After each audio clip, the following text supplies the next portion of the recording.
Bugungi mavzuyimiz biza self study haqida, IELTS ga tayyorlanishdagi self study haqida gaplashmoqchimiz va skilllar bo'yicha bitta o'zimizning maslahatlarimizni berib chiqamiz.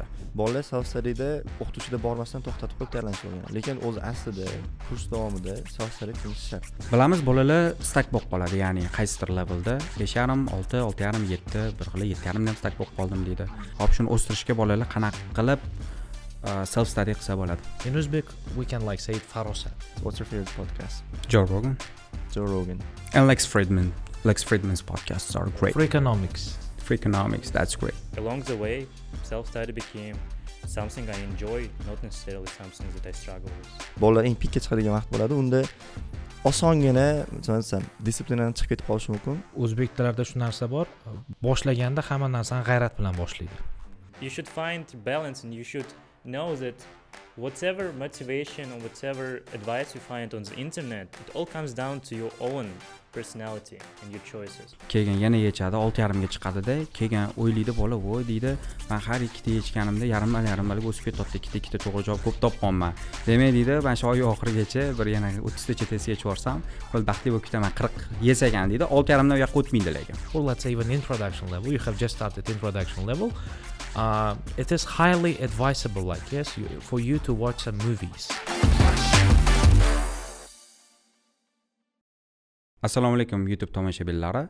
Sizlarni YouTube kanalimizda ko'rib turganimizdan xursandmiz. Bugun 8.5 Everest podcast loyihasining ikkinchi sonini olishga Everestning eng kuchli ustozlaridan tashkil topgan 4 nafar ustoz yig'ildik. Men Sirojiddin, Bekhruz, Farrukh va Nodirjon. Bugungi mavzuyimiz biza self study haqida, IELTS ga tayyorlanishdagi self study haqida gaplashmoqchimiz va skilllar bo'yicha bitta o'zimizning maslahatlarimizni berib chiqamiz. Iloji boricha teja tegmagan narsalar haqida gapirishga harakat qilamiz va videoning oxirida rating haqida qiziq temalar ketadi. Xudo xolasa, o'zi hamma mavzularimiz iloji boricha kritik yondashgan holatda gaplashishga harakat qilamiz. Videoga like bosishni, podpisatsiya tashlashni unutmanglar. Xursand bo'lamiz. Hozir bosib yuborsanglar ham mayli. Kutamiz. Mayli, qo'yish bilasiz. Xo'p, boshladik. Xo'p, demak, birinchi o'zim menimcha hammada self study period bo'ladi, qanchadir vaqt yoki kursni tugatib yoki bo'lmasa kursdan oldin self study bo'ladi. Men savolim endi qiziq menga. O'zimdan self study period bo'lgan. Period qancha vaqt bo'lgan yoki o'zingizlar self study qilmagansizlarmi umuman? O'sha savol so'ramoqchiman hammadan birinchi. Bekhruz aka? Endi men o'zim shaxsiy tajribamdan kelib chiqib aytadigan bo'lsam, mana 2016-yil birinchi marta IELTS topshirganman. Undan oldin 1.5 yil mobaynida General English bilan IELTS ga qatnaganman-da. O'sha birinchi kundan boshlab o'qituvchi bergan material yetarli emasligini tushunib yetgan holda o'zim qo'shimcha kuniga 2 soat, ja bo'lmasa 1.5 soat, 2 soat shug'ullanardim. Hozirgi paytda bu narsaga endi bizni ishimiz sababli vaqt kam, lekin mana shu yakshanba kunlari yoki misol uchun bir holidays deymiz, mana bayram paytlariga vaqt agar bo'ladigan bo'lsa, bitta ikkita essay, reading practice, o'zim qilmagan bir materiallarni ishlab, kamchiliklarimni to'g'rilashga harakat qilaman. So'ziga sizda qanday bo'lgan? Self study ko'p qilganmiz, ustozlarga ham borganmiz, hammasi bo'lgan.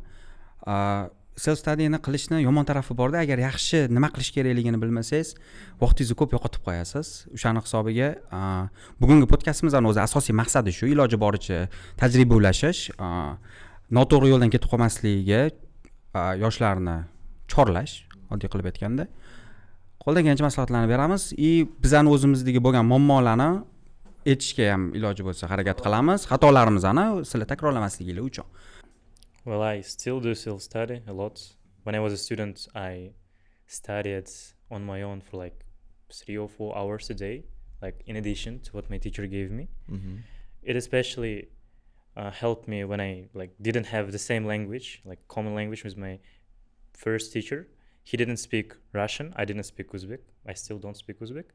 And I was forced to speak English. I was forced to do my own research, and eventually I got used to it. And now, even though I do have a lot of work, I still like to scroll the web, listen to some podcasts, maybe watch some interesting YouTube videos, or read essays, write essays, do everything that pleases me, because like along the way self-study became something I enjoy, not necessarily something that I struggle with. Shunday. Menimcha ham shunday. O'zi o'quvchilarda noto'g'ri tushuncha self study qilish kerak deganligini bola tushunadi. Darsga bormasdan uyga o'tirib, desam chillaga kirib dars qilish tushunadi. Self studydagi tushuncha deb o'ylayman, noto'g'ri.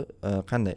Bolalar self studyda o'qituvchida bormasdan to'xtatib qo'yib tayyorlanishni o'rganadi. Lekin o'zi aslida kurs davomida self study qilinishi shart. Masalan, men o'zimda experience bo'lgan, self study qilganman.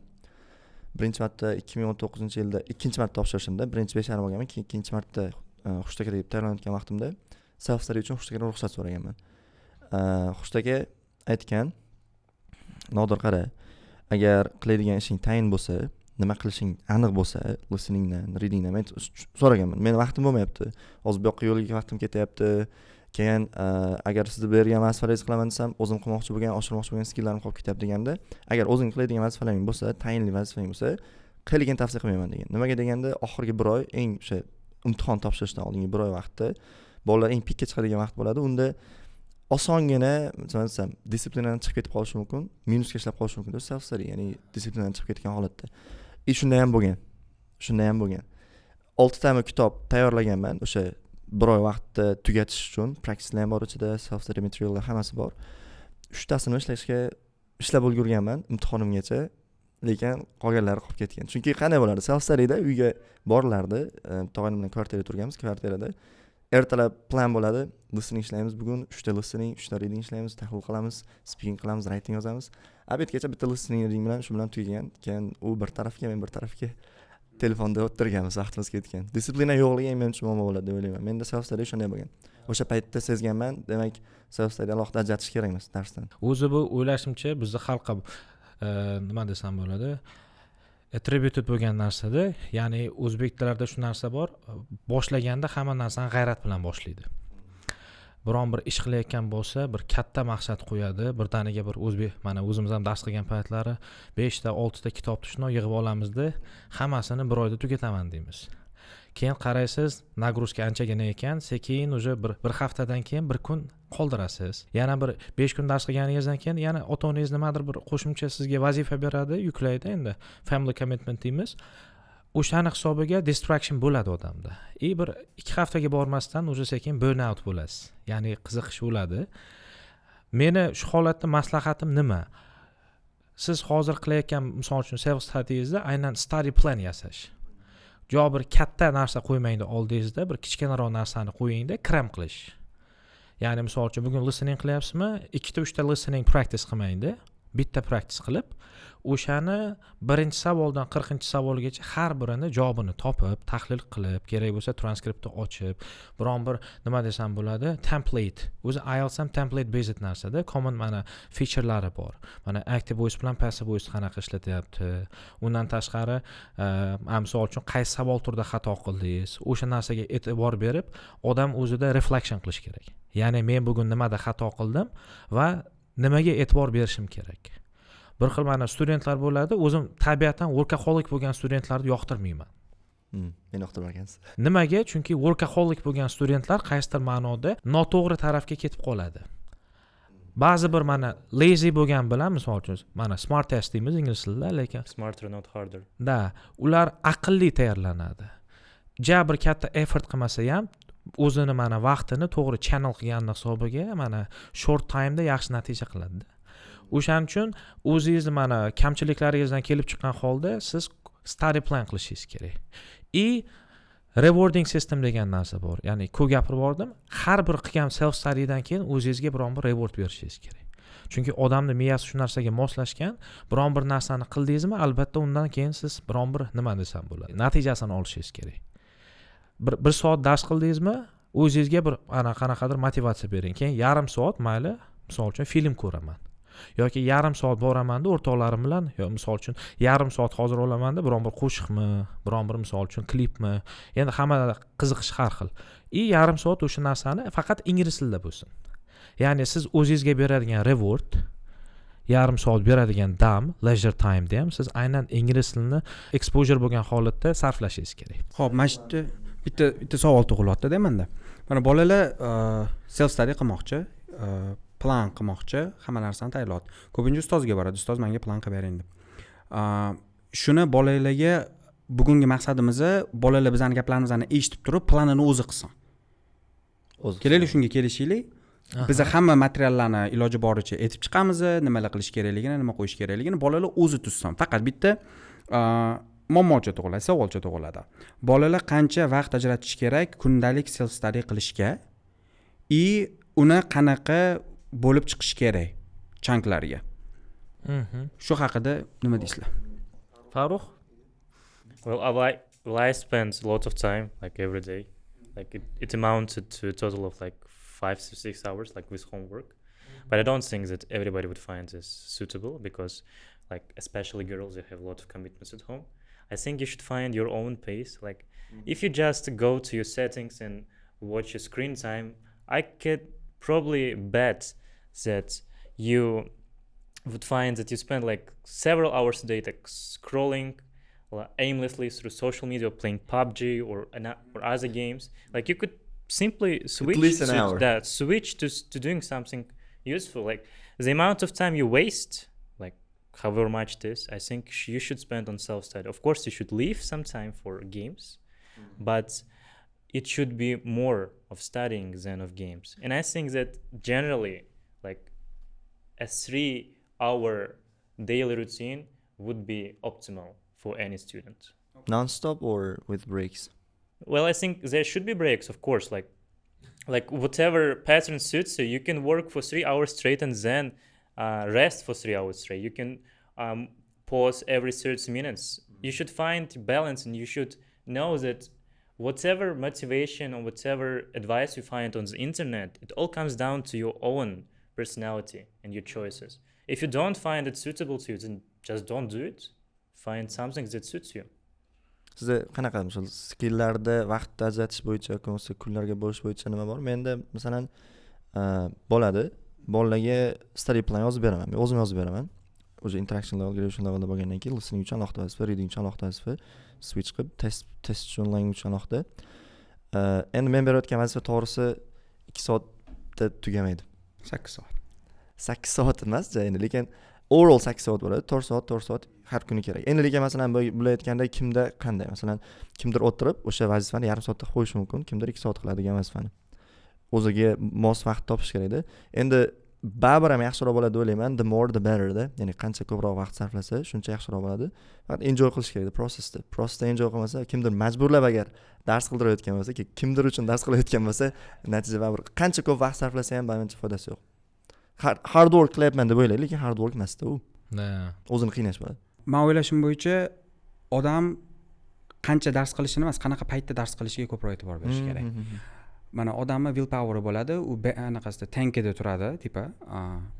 O'sha will power tugagandan keyin o'sha hech narsa qilishni xohlamaydi kun davomida, to'g'rimi? Ko'pincha ertalab to'la will power, ya'ni iroda bilan uyg'onadi odam. Iloji boricha ertalab dars qilishga harakat qilish kerak. Endi ba'zilar night owl bo'lishi mumkin, kechqurunga kelishi mumkin. Will power bunda kechqurunga o'tish kerak. Bolalar o'ylashi mumkin, o'zi kandidatlar o'ylashi mumkin, tayyorlanayotgan paytimizda biz kechqurun uxlamasdan dars qilsak, kuchli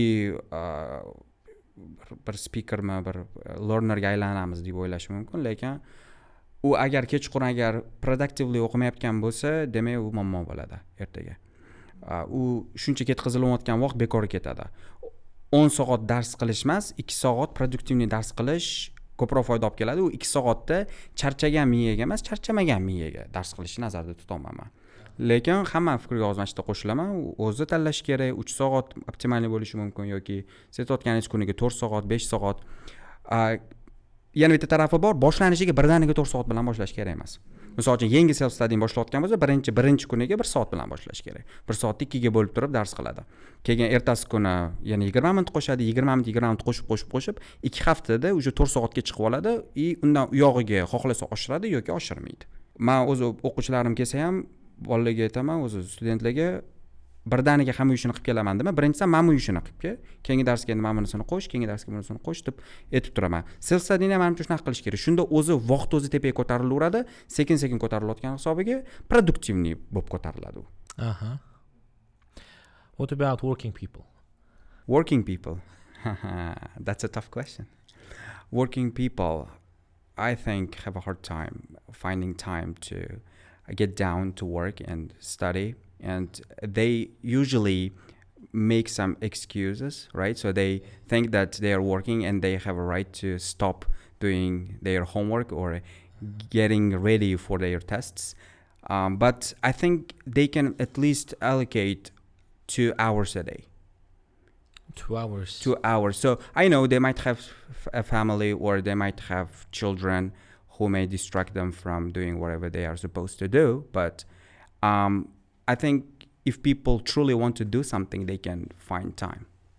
What about integrating this, self-study into your, lifestyle? For example, when you are making use of public transport, instead of listening to music, you can just plug in your headphones and listen to some podcast.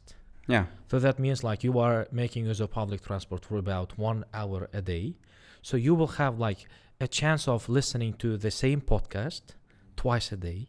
If you do it for 28 days, working days per month, that means you have already listened to 28 podcasts. So At least. Yes, at least. That's why, you know what, I don't recommend students being fixed when it comes to self-study. Try to be flexible. Don't try to have 2-3 hours of fixed self-study. Why? Because you don't know what will happen tomorrow. You may have some family commitments. You can have some hangouts with your friends. Your plans can instantaneously change due to some unprecedented circumstances. That's why I guess you will have this sense of satisfaction only in case if you just try to integrate IELTS or let's say English in every aspect of your life. Yeah. Don't you think that their concentration might break here and there while they are listening to podcasts on public transport? I have an answer for that. Okay. There's a term called metacognition. Yeah, it's called like that. I'm into brain and how it works. I listen to podcasts about that, and I read an article. It was an article. Metacognition means knowing what you are doing and why you are doing it. Mm-hmm. If you have a metacognition, it means if you know what you are doing and why you are doing it, then you kind of don't get distracted easily. You said while you're commuting, if you listen to podcasts, you may get distracted. It's just okay to sit just at the back of the bus or of the train and then just put your headphones on and listen to it without anybody interrupting you.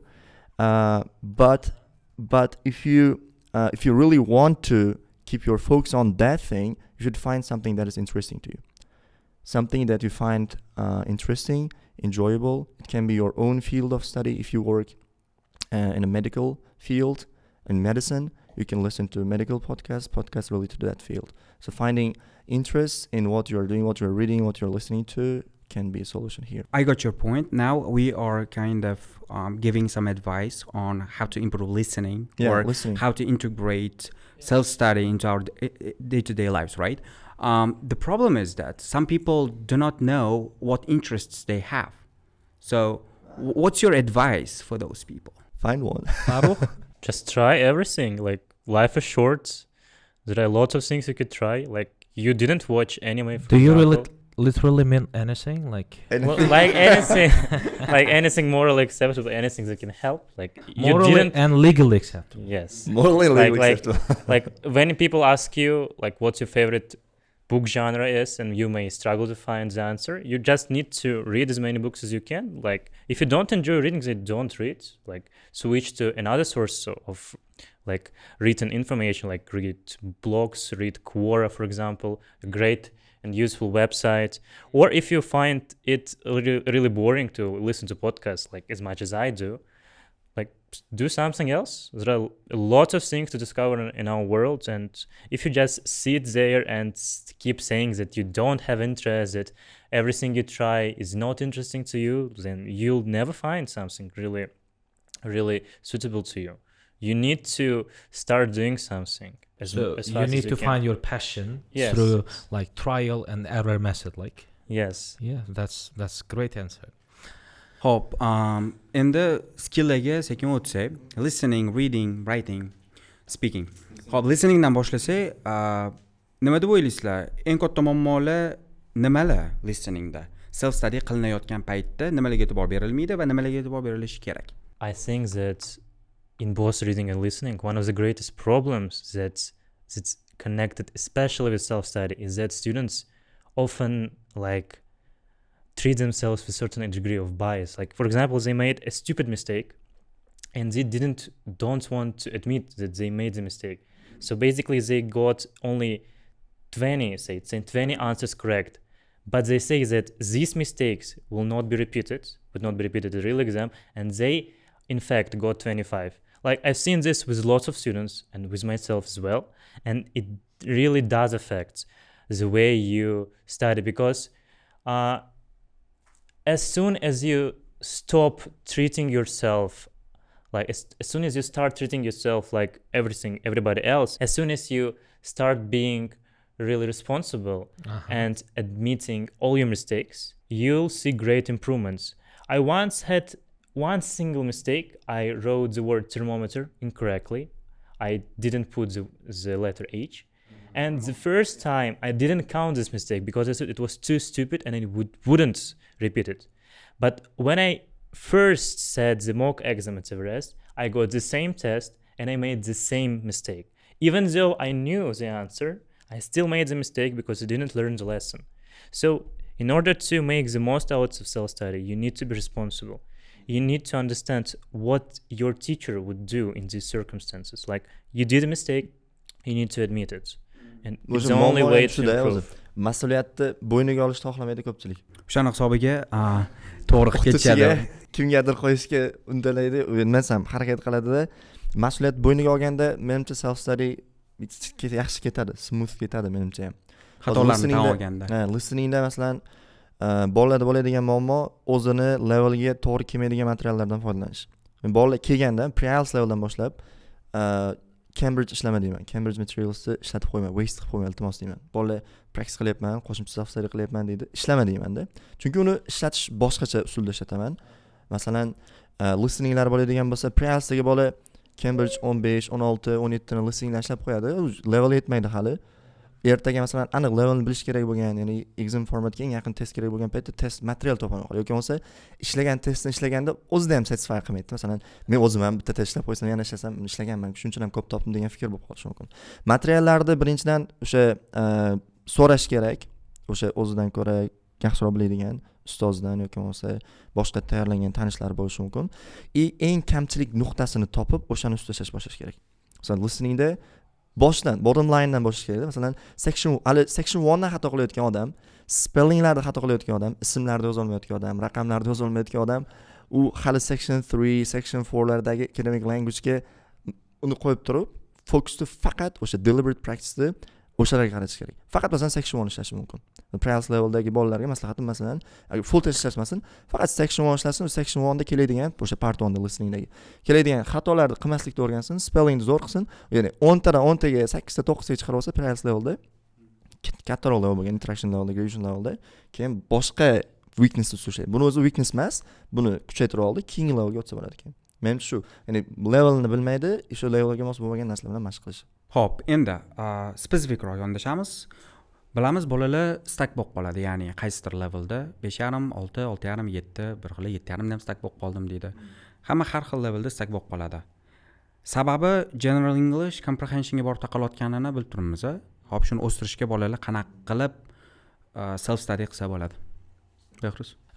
Okay, like when you are getting like 5.5 or like 6 in terms of like speaking, like let's say generally, like overall band score, you are getting 5.5, 6. First of all, you will have to find the root of the problem. Like most of the time, like when you have this level, B2 level, the main problem that you still face is like vocab, lack of, let's say, lexical variety. And the second is like you haven't covered some grammar topics, or you have covered them like, but you simply know the theory. But when it comes to like applying it into practice, you still struggle. That's why, you know what, you have to come back to basics. like start revising grammar. You have to work on like let's say yes lexical resource as well. You should also be able to like yes highlight the keywords and try to like yes teach yourself to identify paraphrase. Okay, how could they do that? Well, after attending like let's say yes mock practice on Sunday with your teacher, when you come home, you just try to analyze each and every question given there, and try to like find the same word, the same paraphrase in the question, like that you have in the question. With a transcript, you can open transcript and listening, or you can make just a comeback to let's say yes this reading passage. If you still struggle, you can Google this passage on YouTube. And on YouTube, you can find this, let's say, yes, explanation. So it's like a kind of shortcut. Shunda studentlar basiclarni cover qilishiga to'g'ri kelyapti. Ya'ni grammatikadagi xatolar botgan bo'lishi mumkin, vocabulary'dagi parafrazalarni tushunishmayotgan bo'lishi mumkin. Uning uchun transkripsiyani ochamiz, o'qib chiqamiz, parafrazalarni topishga harakat qilamiz, transkripsiya yozishga harakat qilamiz. Transkripsiya yozganda bilamiz, short memory kuchli ishlaydi. Boshlanishiga bitta so'z yozayotgan bo'lishingiz mumkin. Transkripsiya deganda basically shu audioni qo'yib, eshitib so'zma-so'z yozib chiqish nazarda tutilyapti. Iloji boricha cho'zishga harakat qilishimiz kerak bo'ladi. Short memoryda o'stira olish kerak. Short masalan, o'sha necha levelda stack bo'lganga ham baribir bog'liq bu. Masalan, 5.5 levelda stack bo'lgan odam analish kerak. Muammo language'dami yoki bo'lmasa practice'dami? Qanday qilsa bo'ladi? Masalan, transkriptni ochamiz dedik, boya ko'rdi. Transkriptni ochganda poli hamma so'z tushunyapti. 90-95% so'z tushunyapti. Mana demak practice'da. Yoki bo'lmasa qarayapti, o'zi ochdi transkriptni, ichida bilmaydigan so'zlari hali bir 40%, 50% language ishlash kerak, vocab ishlash kerak. Endi o'sish ham shunday. Masalan, o'sishda 5 ham beginner elementary levelda o'sish tez bo'ladi. Advanced levelda bolalarni ko'raman, 5.5 gacha tez chiqib oladi bolalar. Chunki ular ya'ni tog' deb olsak, tepada o'sha 9 balli pastdan 5.5 gacha chiqayotganda zinadan chiqqandek chiqadi, hamma narsa bor. Endi u yog'iga 6.5 da tog' tikkalashadi, steep bo'ladi. Chiqish keyin tushib ketish oson bo'ladi. 6 ga chiqdi degani bir marta 6 top degani keyin tushib ketishi ham bor uni. Tepaga chiqaman deydi, sakrayman deydi, ertaga pastga tushib ketib qolishi mumkin. O'sha accept qilish kerak, it takes time. Ya'ni ba'zidan so'ng sabr ham kerak-da. 6 ham stack bo'lib qoldi. 1 marta topdi, 2 marta topdi, 3 marta topdi. Kamchiligini aniqladi, ustida ishlasa o'zgaradi. Baribir ham o'zgarish bo'ladi. Faqat bolalar shortcut qizishga o'tib ketib qoladi. Qisqa yo'lni qidirib, nimadir qilsam, qaysidir kitob oldin ham aytishdi, podkastlarda elixirlar deydimi, qanaqadir ham dorilar bilan endi ularni nimasida tezroq o'sishga harakat qiladi. Men ko'p bolalarda o'zi kandidatlarda kuzatadigan holatim keladi, bola praktisiya sechish boshlaydi, aytaylik 4.5 chiqadi birinchi, keyin yerdan yana bitta yechadi, 5.5 chiqadi. Yana ko'p videolar ko'rib, mana shu movielar ko'rib, har xil praktisiya qilib so'z yodlaydi, keyin 6 ga chiqadi, keyin yana yechadi, 6.5 ga chiqadi-da, keyin o'ylaydi bola, voy deydi, men har ikkita yechganimda yarim balga o'sib ketdi, ikkita to'g'ri javob ko'p topganman. Demak deydi, mana shu oy oxirigacha bir yana 30 tacha test yechib yuborsam, bo'ldi baxtli bo'lib ketaman, 40 yesagan deydi, 6.5 dan u yoqqa o'tmaydi lekin. O'sha yerda muammo shu paytgacha unaqa ikkita ko'payib, 3 ko'payib kelganini sababi bo'lgan bo'ladi. Uni level o'zi shu 6.5 levelda, shunchaki he has just realized his or her potential, or you know what I mean? O'sha potensialga yetib oldi. Endi u yog'iga shuncha bazani o'zi oldin qanaqa bergan edi. O'sha bazani dalsha yana ko'paytirishga harakat qilish kerak. Endi shu bazani ko'paytirish, kattalashtirish deganda biz vocabulary yodlash, consume English yoki shu exposure degan narsalarni gapiraveramiz. Ya'ni ingliz tilida ko'p ma'lumot tinglash, eshitish, o'qish, to'g'rimi? Xo'p, shunda sizlarga savol. Kino ko'rish qanchalik foyda? Bu savoldan oldin hozir sizni gapingizga qo'shimcha qilib ketmoqchiman. Bir xilla mana so'raydi, grammatikani men o'qiganman dedi. Like I have already like studied, I've been studying grammar like for 2 years. But you know what, when you refine, let's say when you revise this grammar, you develop this like yes, let's call it common sense. In Uzbek we can like say it farosat. So you will not be doing any sort of like some stupid silly mistakes, and you will be able to make prediction. Like those who have this good level of grammar and lexical resource, they can make a prediction of each, let's say, answer. Let's say it's like note completion. You can make grammatical prediction. This is singular noun, countable noun. When it comes to lexical, you can say, this should be, let's say, yes, a proper noun. That means it's like some sort of place, or let's say, you see it, like you feel it. And those who have this good level of grammar and vocab, they will be instinctively, like, yes, feeling this correct answers, and they are getting these correct answers like subliminally. They are not taking this IELTS exam process like, yes, as serious as some students do.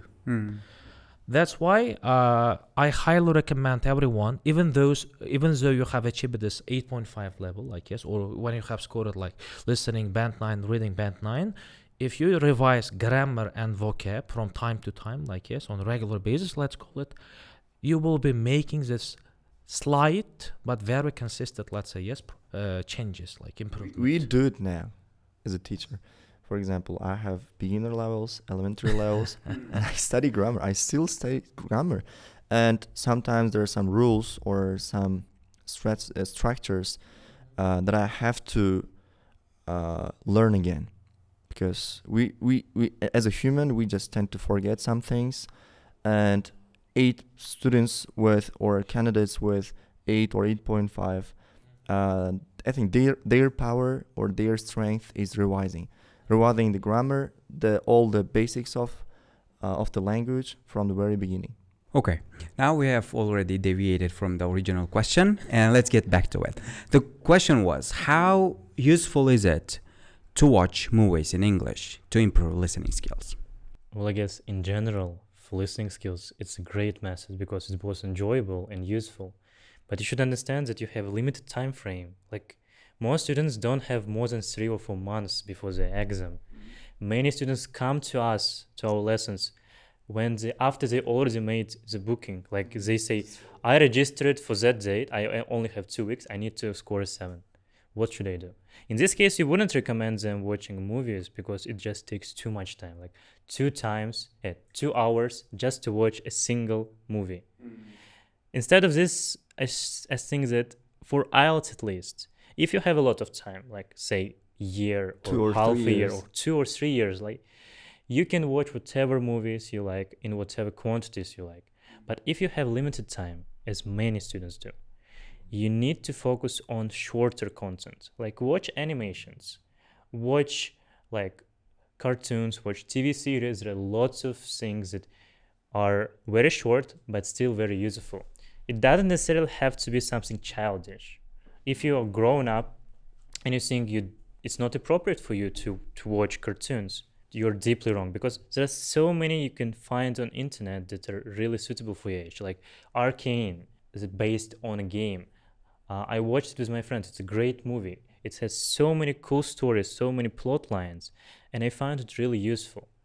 And a second point I want to make here is that as much as we know that movies can help in basic listening skills, there's certain part of IELTS that are not basic. IELTS, after all, is an academic test, and part 3 or 4 focus specifically on this part. So watching movies alone will not help you improve in these 2 parts. And for this, I think you should watch at least specific genres of film, like detectives, like criminalistic, science-based films, the ones where you can find appropriate language. If you just watch the casual shows like TV series like Friends or How You Met Your Mother, you will only learn the vocabulary needed to understand part 1 and 2. Not social context. 3 and 4. It's only social context. Yes. So we can say, like, if you have, let's say, short time, you can rely on podcasts, like somehow like some academic podcast, which lasts for like about 25 minutes at least, because you know that IELTS listening test will last for 25 minutes. So that means if you listen to this podcast, you will learn how to sustain your concentration for this amount of time. Like we know that every person has this like attention span. So you have to extend your attention span to that frame like of 25 minutes. But when it comes to movies, there is also a dual benefit. Like yes, you are like yes, getting two sort of benefits. You are not only improving your listening skills, you are also like yes, learning how to speak like native speakers.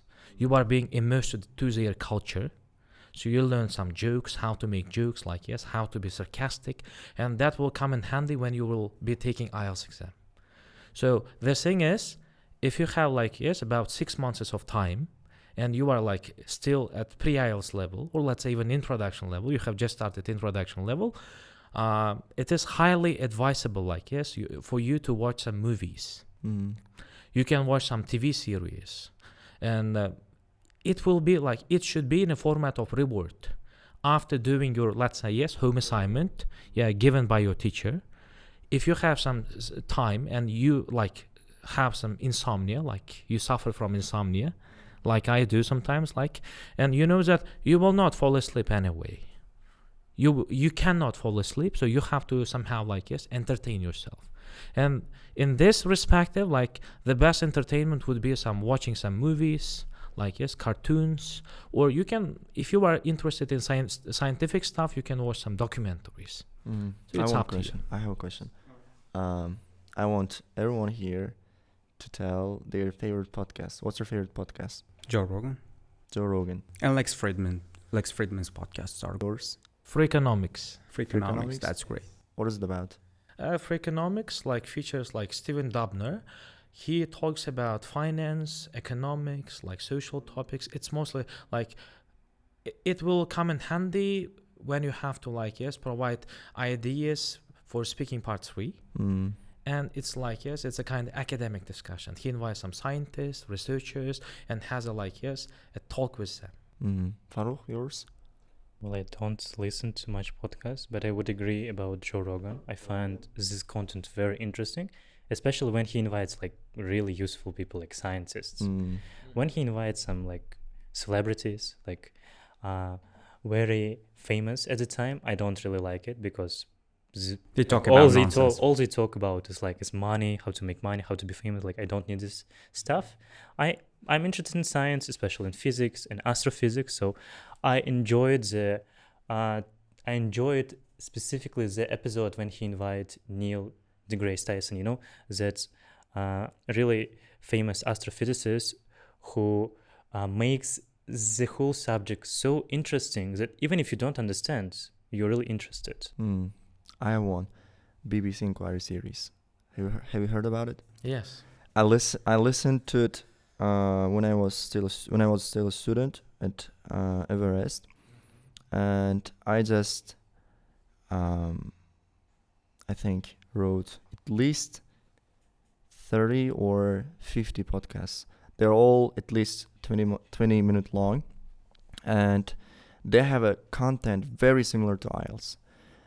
They have introduction, part 1, part 2, part 3, and part 4, and the experts, the speakers are given questions, just like in speaking part 3, and they answer it.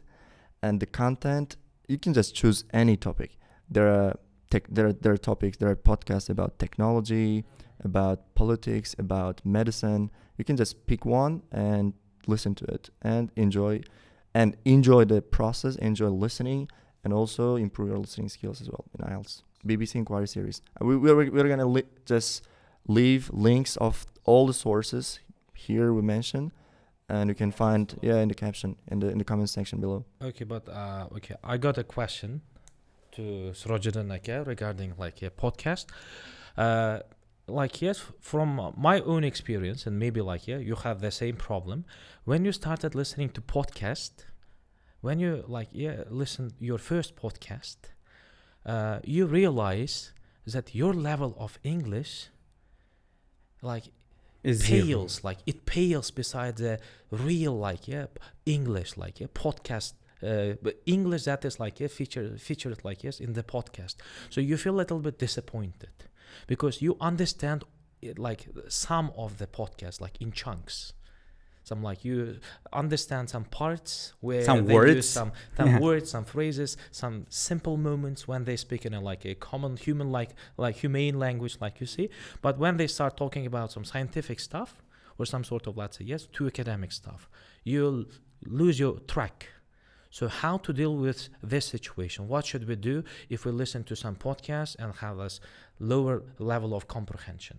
Should we listen it repetitively during the day, or should we opt for other like podcasts? Well, I think people who have some difficulty listening to podcasts or comprehending what's going on there, I think they should try to find the transcript of that podcast, if it's possible, and then read it first, analyze the vocabulary and grammar. So they need to try to comprehend the text in written form and then listen to the podcast after that. I think that's the best way. And the problem is that some people might not be able to find the transcripts of those podcasts, right?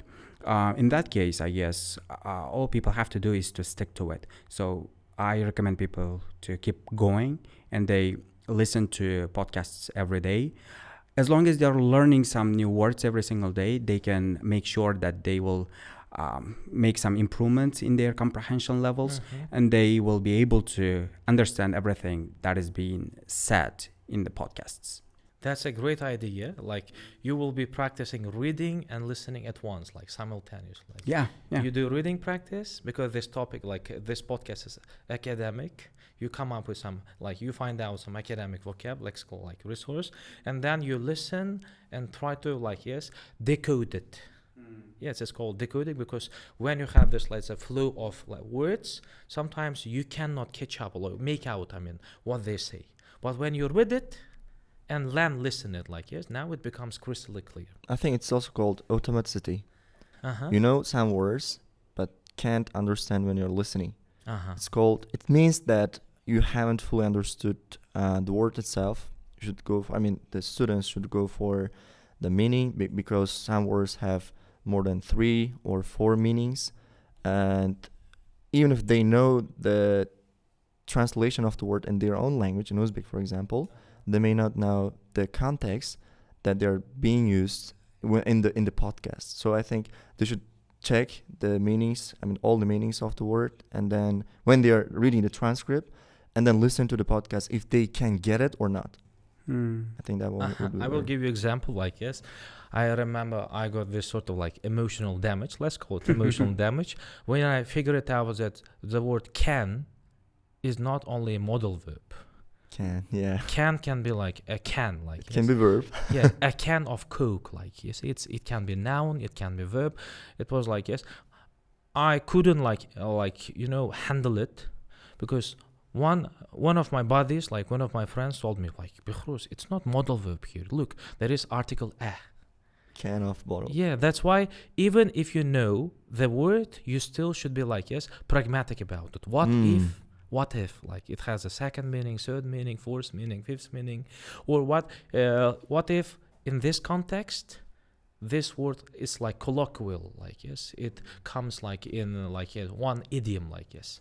It's part of idiom. Yeah, it's a part of idiom. Great. What about you, Farrukh? Well, as you mentioned, this problem especially happens when you first start listening to podcast, because you see, when you prepare for IELTS, when you do IELTS-based listening, like IELTS format listening, they all are voiced by very good and professional voice actors.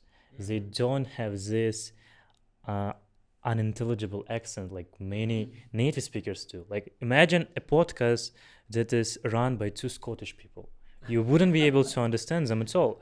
And I wouldn't listen to it. After 3 or 4 podcasts you listen, you will start to gradually understand what they're talking about. Because you see, in IELTS, they speak very, very clearly. I don't think that they speak in this manner in real life, like these people. But in podcasts, they don't have these boundaries, they don't have this requirements, so to speak, as they used to. So this problem will disappear, but you need to understand that it's a very common problem. Like, I have this problem. Even if I listen to a podcast right now, I don't think that I would understand like 100%, maybe half of the words, because as you said, there may be words that are used in certain context and certain meaning, and because of the accent they use, the way that you are not used to, you may have these problems. Okay. Let's change the topic and talk a little bit about reading. Okay. So, what kind of problems may students make while improving their reading skills? What do you think? Well, first of all, you know what? Like generally speaking, our youngsters, Don't read. they despise reading. Yeah. Like, you know what? Because we're living in the era of technology. That's why like everyone is like crazy about their gadgets. Watching is a medium which has become like dominant in today's society. We don't like listening. We don't like reading. We mostly prefer watching this thing. In that respect, I guess it would be ideal if we like instill, let's say, if we kindle the interest in reading. And by reading, I don't necessarily mean reading in English. They can start out with their own language, let's say native language, and then gradually proceed to English or Russian they are aiming at. When it comes to IELTS, let's say perspective, whenever you are a beginner elementary level, you can start with some simple stories. Yes, it can be some fairy tales, it can be some stories and make sure that this passage or that narrative is of your level. For example, you can just take some Macmillan books, and if you just look at these Macmillan books, they have this rating for beginners, for elementary, for for pre-intermediate, intermediate students, and so on and so forth. Then when you make sure that you are comfortable with reading this sort of light reading, you can proceed to some scientific stuff. You can opt for encyclopedias. You know what I like about encyclopedias? They make you well-rounded person.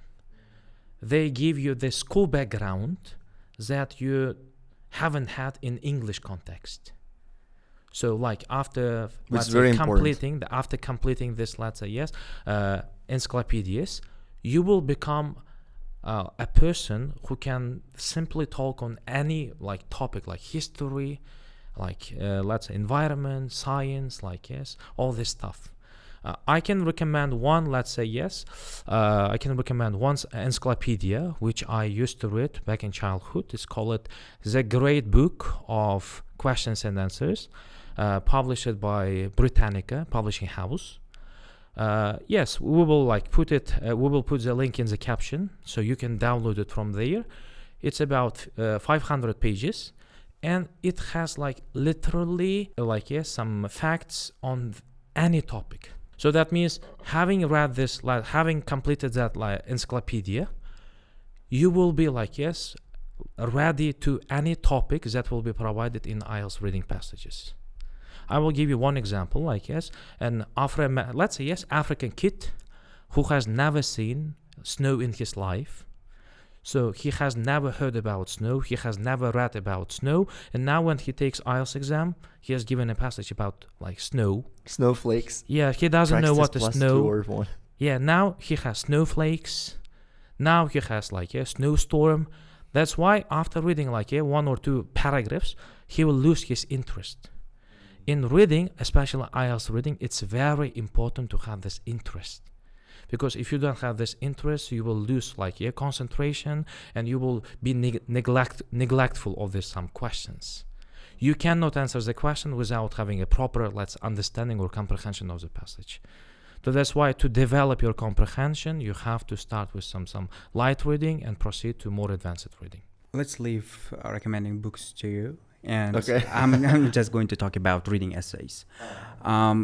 So recently I've been reading a lot of essays, and back in the days I would hate reading essays and analyzing them or using them as a prep material. But these days I have changed my mind, and I think that they are the best materials one can use to improve their reading comprehension, vocabulary, grammar, and also ideas. So basically, in essays, writers give some arguments, explain them in plain language, and they try to explain their thoughts in a manner that is extremely understandable to the readers, right? So they can basically learn how to use the language and learn how to comprehend the language in a clear or in an easy way, I would say. Why am I suggesting that? The reason for this is that when students read essays, they come across different kinds of topics that are discussed globally and that can be found in everyday lives, right? So they don't really have to read about some scientific topics because they might have some problems understanding those things, right? But in essays, students are given certain ideas about their own lives. So people usually miss out great when it comes to observing their surroundings and their lives, right? So they can basically see those things in essays. Mm-hmm. There's another version. It's audio essays. They can try it for listening. I have, I think, 100 or 150 audio essays. Students just transcribe, dictate the essay, and they can improve their writing and listening at the same time. And I haven't heard about reading essays to improve reading skills, but I'm gonna try for this. Okay, what kind of self-study books do you recommend to students? When I was preparing for my IELTS test back in the day when I was a student, I didn't do anything apart from practice. But I guess the most important thing is you need to understand that whatever you read, you need to read with passion, with interest. Like I could spend an hour solving the test, but if I found a certain passage interesting, like dealing with a problem I was really interested about, I would spend some more time discussing it. Like imagine I have certain questions and this passage, in this passage I don't really need to read everything to answer these questions. I will still return to the passage and complete it from cover to cover because I find it interesting.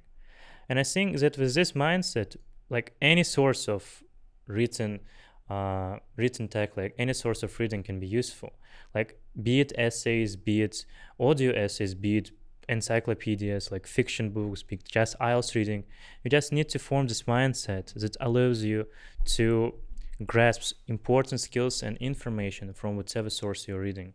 I'm gonna switch to Uzbek because I'm gonna recommend books for all levels. Agar studentlarda muammo language'da bo'ladigan bo'lsa, comprehension'da bo'ladigan bo'lsa, endi IELTS'ga tayyorlanyapti. Hozir IELTS haqida gap ketyapti. Umumiy tushunishni oshirish uchun IELTS formatdagi artikellarni o'qishni tavsiya qilaman. Zo'r source Garden Weekly. Levellari bor. Elementary, intermediate, advanced levellari bor. Faqatgina reading qilmaydi u yoqda bola, grammatikani ham mashq qiladi. U yoqda pronunciation uchun mashqlar bor, vocabulary uchun mashqlar bor. Agar masalan bola elementary leveldan o'zi beramiz, elementary levelda shug'ullanadigan bo'lsa, qo'shimcha ustoz masalan 2 tadan bersa, 3 tadan qilsin shuni, 4 tadan qilsin, 5 tadan qilsin. Endi qanchagacha kuchi yetganicha. Ikkiga masalan bolalar uni tugatib bo'lgandan keyin o'zi qilish kerak bo'lgan kitob, u self study kitob, o'zi nomi bilan self study bo'lyapti. King levelga o'tish osonroq bo'ladi. King level ertachiroq o'tish mumkin. Ya'ni limit qo'ymasin-da. Mana misol uchun ustoz 2 ta vazifa berdi, 2 ta misol uchun tekst bergan bo'lsa, 2 tagina qoldirmaslik kerak, qo'shimcha o'qish kerak. Comprehension uchun shu kitob men tavsiya qilaman. Boshqa artikellar bor, masalan science related articles. Men Telegramda kanali bor, linkini tashlab qo'yamiz. Science news chiqadi. O'sha science kitobi bo'lgan hamma yangiliklar bor. Men o'zim o'qiyman. Haligacha reading o'qiyman. I read widely. Deyarli har xil mavzuda o'qishda davom etaman. O'sha artikellarni o'qish mumkin. Agar umumiy comprehensionda oshirmoqchi, chunki ular qiziqarli odatda. Agar qiziqarli bo'lmagan mavzu kelib qolsa, masalan Garden Weekly'ni o'qiyapti, qarayapti, human embryos, human cells, o'zi qiziqmaydigan, o'zi tushunmaydigan o'zbek tilida ham mavzu bor. Skip qilish kerak, keyin o'tkazish kerak. Agar practice uchun bo'ladigan bo'lsa, Reading 7+ tavsiya qilaman. Strategies IELTS Journal'da seriesda chiqqan Reading 7+ degan kitob. Men o'zim juda ham zo'r narsalar o'rganganman. Ayniqsa readingda ishlagandan keyin tahlilda keyword table qilishni foydasi. Bolalar bir xil aytadi, kitobda o'zida, practice o'ziga yozib qo'ysam bo'ldi, o'sha joyda eslab qolaman deb. Yo'q, emas, list qilish kerak, ko'rinish kerak. Ertaga keyingi safarda topib olishga yordam beradi. Reading 7+ keyin Precise Reading bor, to'g'ri eski kitob, oddiy oldinroq chiqqan kitob, lekin unda ham xuddi shunday in detail analysis berilgan. Ya'ni bola shunday kitob bilan ishlash kerak, self study qilish haqida bo'lyapti. Self study qilayotganda uni o'zi tahlil qila olmaydigan narsani berilgan bo'lish kerak. Precise Readingda bor o'sha narsa. to'liq berilgan. Keyingisi readingda listening strategies menimcha hamma bilsa kerak ishlatgan reading strategies bor. Reading strategies focus qanday? Unda savol turlari bo'yicha berilgan. Misol uchun bitta unit bir 10 tacha passage kichkina passagelar bor faqat heading uchun. Keyin multiple choice uchun, keyin summary completion uchun. Shu kitoblarni tavsiya qilgan bo'lardim bolalarga agar o'zlari mustaqil shug'ullanmoqchi bo'lsa. Yana boyaga gap o'zining leveliga, o'ziga mos holda tanlasa kitobni yoki kimdandir tavsiya so'rasa yaxshiroq bo'lar menimcha. Yeah, that's a nice idea, but you talked about like yes now some passages that students might find not interesting. You know what? I think children, like students, like yes, I call them like kids, they should learn a lesson. It's not always what you love, what you like. Sometimes you have to do it because you have to do it. You have to do it. So that's why you should make yourself comfortable with reading on topics which like are sometimes are not even socially acceptable, like yes, or let's say culturally acceptable in your case. There are some sensitive topics that Uzbek people try to avoid, like you see, like yes. And I guess we should teach our students. Yeah, you're talking about reading widely, so there shouldn't be any exceptions. When you read widely, you should be reading whatever you have. Like yes, you should be grateful for whatever you have. You have to make the fullest. Like you should do your best, because sometimes there are some topics in IELTS reading which also appear in your IELTS writing. Like so, human embryo, like yes, so the cloning thing can be given in your IELTS like writing task too. And once students have this topic, they already have this, let's say, negative attitude, like yes, and they end up having an essay, and they will, like yes, tend to underperform just because of this neglect. And I wanted to mention one thing. They shouldn't be fussy eaters, right? Yeah. I wanted to mention one thing about practice tests, right? So many students focus too much on doing practice tests, and I don't approve of that. The reason is simple. Doing 4 or 5 practice tests every day doesn't help a lot. So they should probably find a fine line between doing practice tests and improving their oral comprehension. So many students simply focus too much on doing practice tests, and they do it in a manner that is, monstrous, right? So they don't really do the tests for the sake of learning something new. They do it for the sake of doing it. The problem with this is that they don't necessarily improve their comprehension levels. So they just try to find answers for different questions, and they do not focus on the text itself. They miss out a lot when they do so. So what I recommend is that people should be reading a lot of articles, texts in English just for the sake of reading. So their brains might channel their energy into comprehending the materials that are presented, instead of finding a keyword or some sorts of answers for different kinds of questions. I'm not trying to say here that they should, leave out doing practice tests at all or once and for all. They should do it regularly, but they shouldn't focus too much on it. So you mean that they should give preference to quality over quantity? There's another tendency. Students avoid doing the reading test they have already done. Because I just see it with my students. Sometimes I give my students deliberately the tests they did in class in mock tests. And they say, teacher, we have already done it. Why are you giving this practice to us? And I say, just because you have done the test doesn't mean there's nothing left to learn. See, because you still didn't get a 40. You can't get 40 out of 40. So you should work on it. And analyzing means it's not about remembering the answers. It's about getting all the things right when you do it again. If you can't find 40 out of 40 in your next attempt, that means you have to do it. You have to do it again. We can just compare to runners. Runners just are on the track for hours and hours, and they don't say, I've already run a mile or 2 miles. Already covered that lap. Yeah, I've already covered the lap. Doesn't mean that they shouldn't run again. They should run just to keep to be in the good shape. Excellent. And there is another thing that I hate most about students. they focus on numbers.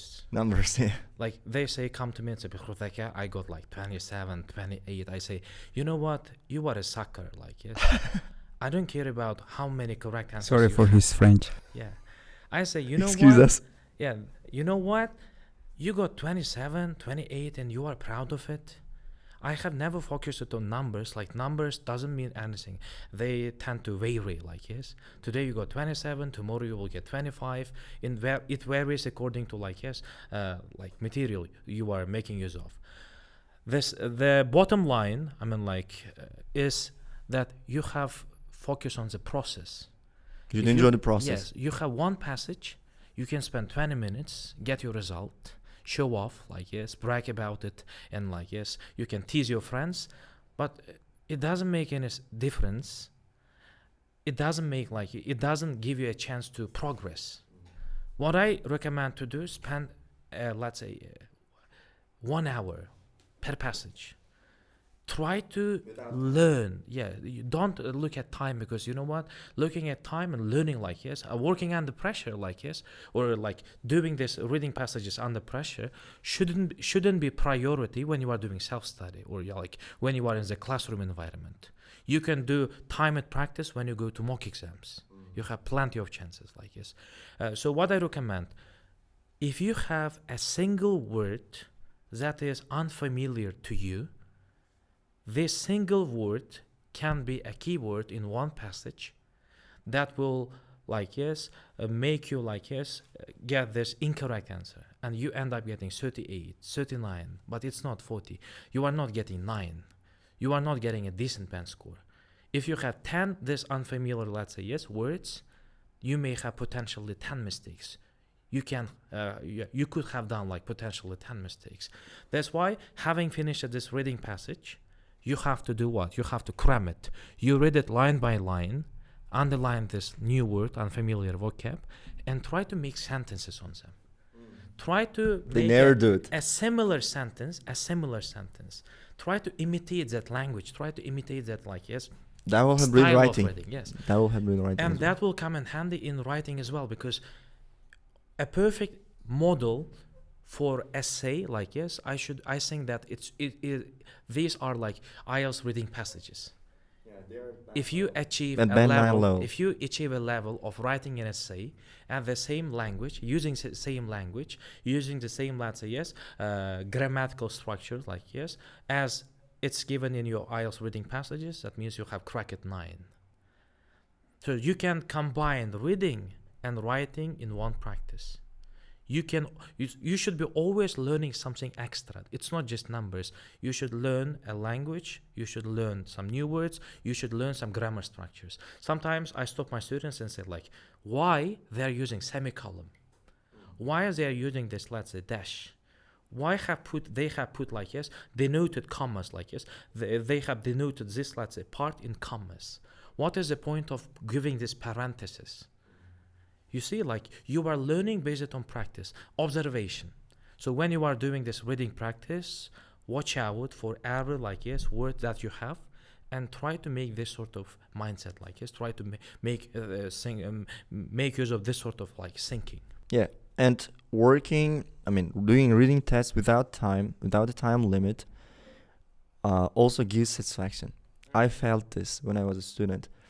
I used to get 27 or 26 answers right when I did the test within an hour.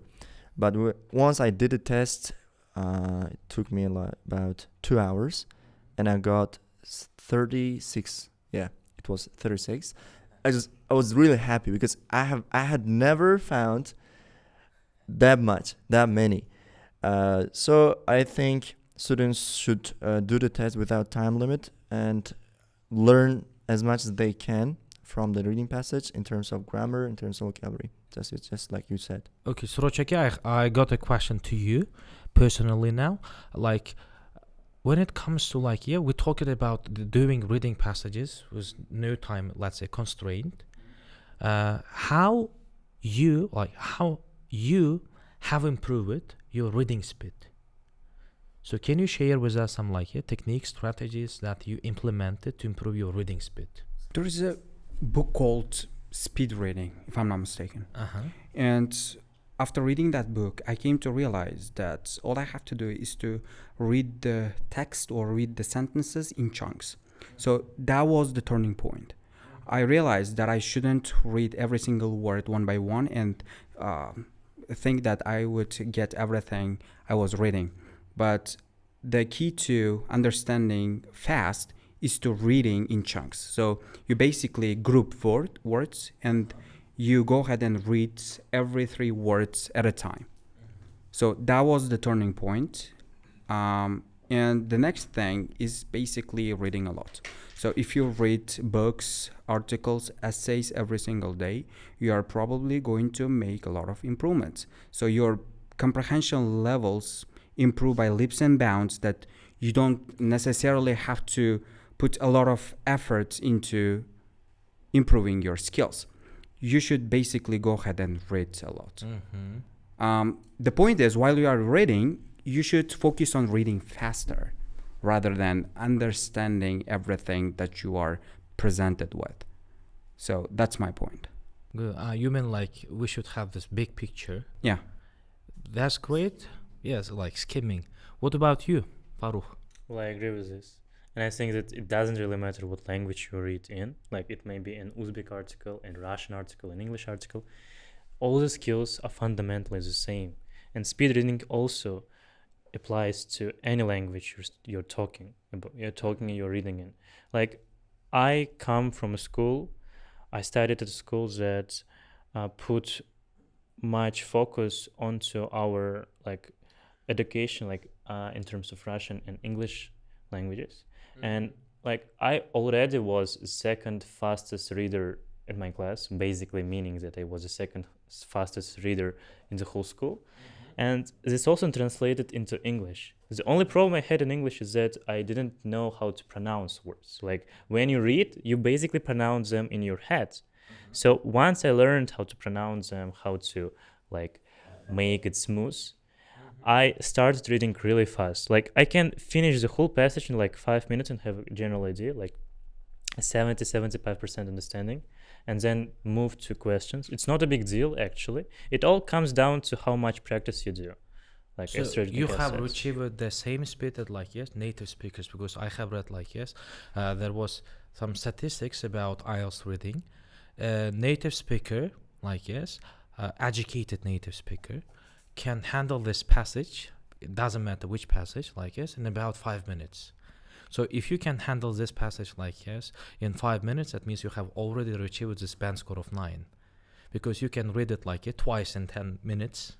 So you can double check your answers. First time you just put this answer, second time you double check it like triple check it if it is necessary, and end up like spending only 28 minutes of your time out of like full 1 hour like handling and like managing these 3 passages. Speed reading bitta qo'shimcha ketay. Hozir siz kitob dedingiz, bitta video bor. Speed reading uchun maxsus moslashtirilgan. Unda brazillikda so'z words per minute deyiladi. O'sha brazillikda 150 words per minute dan boshlab 600 words per minute gacha chiqadi speed. Miya mana bular aytyapti, har qanday skill, speed reading ham skill oddiy bitta. O'sha skill o'zbek tilida ham, rus tilida ham, ingliz tilida ham bo'lishi mumkin. O'sha speed readingda ular human rhyme, human'da odamda gapirayotganda qaysi so'zlar qo'shib gapirish, qaysi so'zlarni to'xtashi masalan, o'sha holatlarda pauza qilib bergan. Videoni tavsiya qilaman, o'sha videoni ko'rib mashq qilishni. Bir marta ko'rmaslik kerak, kamida 5-6 marta ko'rib o'qishga harakat qilish kerak o'sha narsani. U sekinlikdan tezga boradi. O'quvchilarga har doim eksperiment qilaman. Bolalar birinchi 200 words per minute qiynaladi, bo'lib qoladi, mumbling bo'ladi aniq. Keyin 500 ta 600 tagacha chiqqandan keyin yana 200 taga qaytaraman. 200 tani bemalol o'qiydi, fluent bo'lib o'qiydi ekan. Oddiy so'zda. Miya o'zi moslashadi-da, 600 tani qilgandan keyin shunday 200 taga qaytganda zo'r activity. O'sha videoni share qilishimiz kerak. O'shani linkini tashlab qo'yamiz hisob. Xo'p, bo'lmasam hozir writing haqida gaplashaylik-da, o'zbek tilida. Keyin speaking o'tganimizda sekin yana ingliz tiliga o'taveramiz. Endi Siroch aka, writingni sizdan eshitamiz. Endi qadrli tinglovchilarga murojaat qilmoqchimiz. Mana Siroch akamiz yaqinda IELTS topshirgandilar. Writingdan Everestda birinchi marta 8 oldilar. hozirgacha bizda Everest o'qituvchilari ichida writingdan 8 olgan yo'q edi. Endi siz bizga nima desam bo'ladi? Pioneer bo'ldingiz yoki trailblazer desak bo'ladi. Yo'l boshchi bo'lyapsiz. Oxirgi 2 oyda writingda siz 7-7,5 misol uchun oralig'ida olib yurardingiz. 8 olish uchun nimalar qildingiz? O'sha haqida qisqacha gapirib bering. Uzoqroq gapirsizmi? Qisqacha deganda endi o'qituvchilar tushunchasida o'zingiz bilasiz. Xo'p, writing temasi qiziq bo'ldi. O'sha oxirgi topshirgani 8,5 chiqdi, writing 7 ida score breakdown berdim-da. Qarasam task 1 kalla bo'lgan ekan. Keyin tushunib qoldim, task 1 kalla bo'lganini. Keyin Nodirjon bilan ham gaplashdik. Nodirjon ham score breakdownni shuni tashadi. Task 2'larimizda bo'lay normalniroq, task 1 sal toshib keldi. Aytib keting. Eski natijalaringiz. Task 2 7 chiqqan polni. Task 1 6 desa ham bo'ladi, lekin task achievementda 5 chiqqanda. Shuni ko'rdim. Keyin dedim, task 1ga biz shuncha e'tibor bermasdan yurardik. Bu orqaga o'z mana tortib turar ekan degan fikr kelib qoldi. Nodirjon bilan gaplashsam, xuddi shu tema unda. Faqat sizga qanaqa edi? Task 2 4 ta 8, task 1 5. 7 6 emi shunaqa edi. 2 ta 7 bitta 6. Xullas task 2 8 chiqqan, task 1 5. 5,5 desa bo'ladi-da, tipa. O'shanda writing necha chiqdi? Oralda 7,5 edi unda. Oralda 7,5 chiqqan. Xullas, bundoq qarasangiz common narsa bor-da, bu yerda task 1 muammo demak. Shu bilan keyin task 1ga ishlashni boshladim topshirganimdan keyin.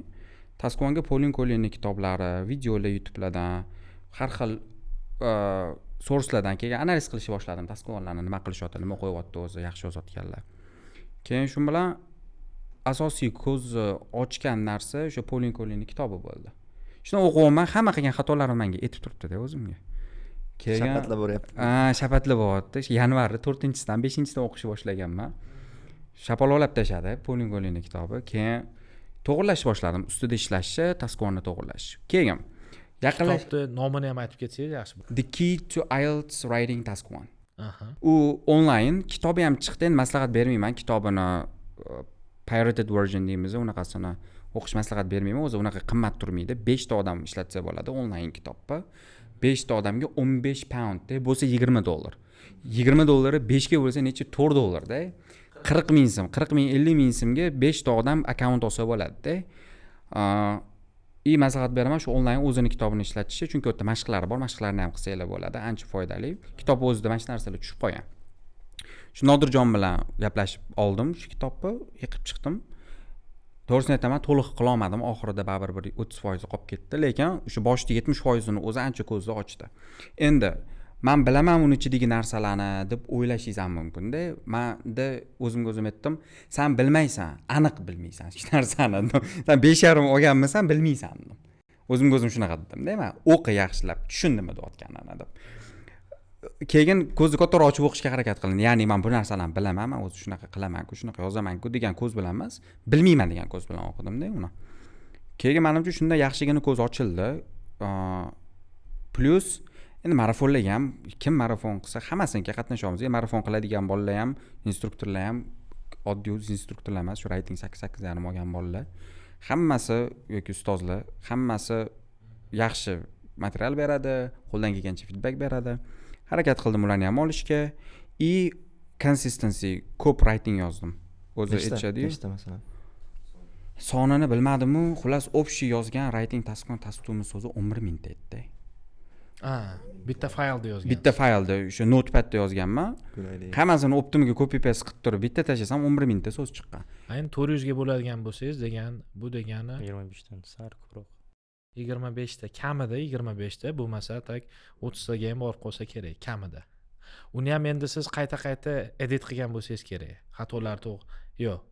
Qayta emas-u, yozib bo'lganimdan keyin edit qilib, to'g'rilab qo'yib, xatolarni tekshirib, Grammarlyga tashab tekshirib, ChatGPTga tashab tekshirib, ulardan o'sha xatolarni so'rab, anaqa qilib, to'g'rilab, eslab qolib xatolarni nima deyotganini. Chunki bitta narsani eshitganman-da, ya'ni agar sen bitta mavzuga qayta misol uchun task 1mi, task 2mi yozib, o'sha aynan taskni 7 yoki 8 darajada yozishni o'rgansang, keyin asta-sekin sen boshqa misol uchun mavzularga ham shu tipda yondashasan, shu natijang atrofida natija chiqadi deydi.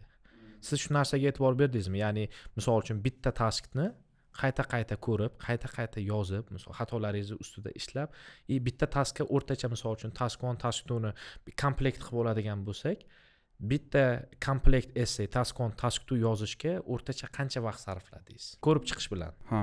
Xo'p, savoliga bog'liq-u, savoli qiyinroq bo'ladigan bo'lsa 40 minut task 2 ga, 20 minut task 1 ga. Ko'p savollar lekin bo'limini osonroq savollar. Menga shunaqa tuyuladi. Baribir kelib qoladi yoqmayotgan savol. O'rtacha savollarga task 2 ni 20 minut, oshib ketsa 25 minut yozib o'tirdim. Task 1 10 minut, 15 minut, oshib ketsa 20 minut. Ekzaminda 40 minutda yozib bo'ldim ikkalasini. Xullas, qarasam 20 minut vaqt qolgan yozib bo'lganimdan keyin. Task 2 325 ta so'z, task 1 200 ta so'z bo'lgan. Shu bilan o'tirib, sekin bunaqa analiz qilib, lekin unaqa katta o'zgartirishlar kiritmadim.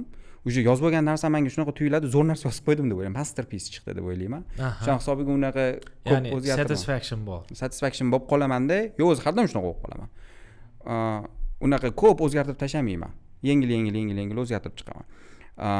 Endi umumiy aytadigan bo'lsam, task 1da tushunmagan narsam ko'p bo'lgan ekan. Tan olaman buni. Shuning uchun o'zim ko'p aytiraman, ustoz o'zim ustida ishlash kerak deb. O'sha narsalarni tushunib qoldim, nimalar qilish kerakligini.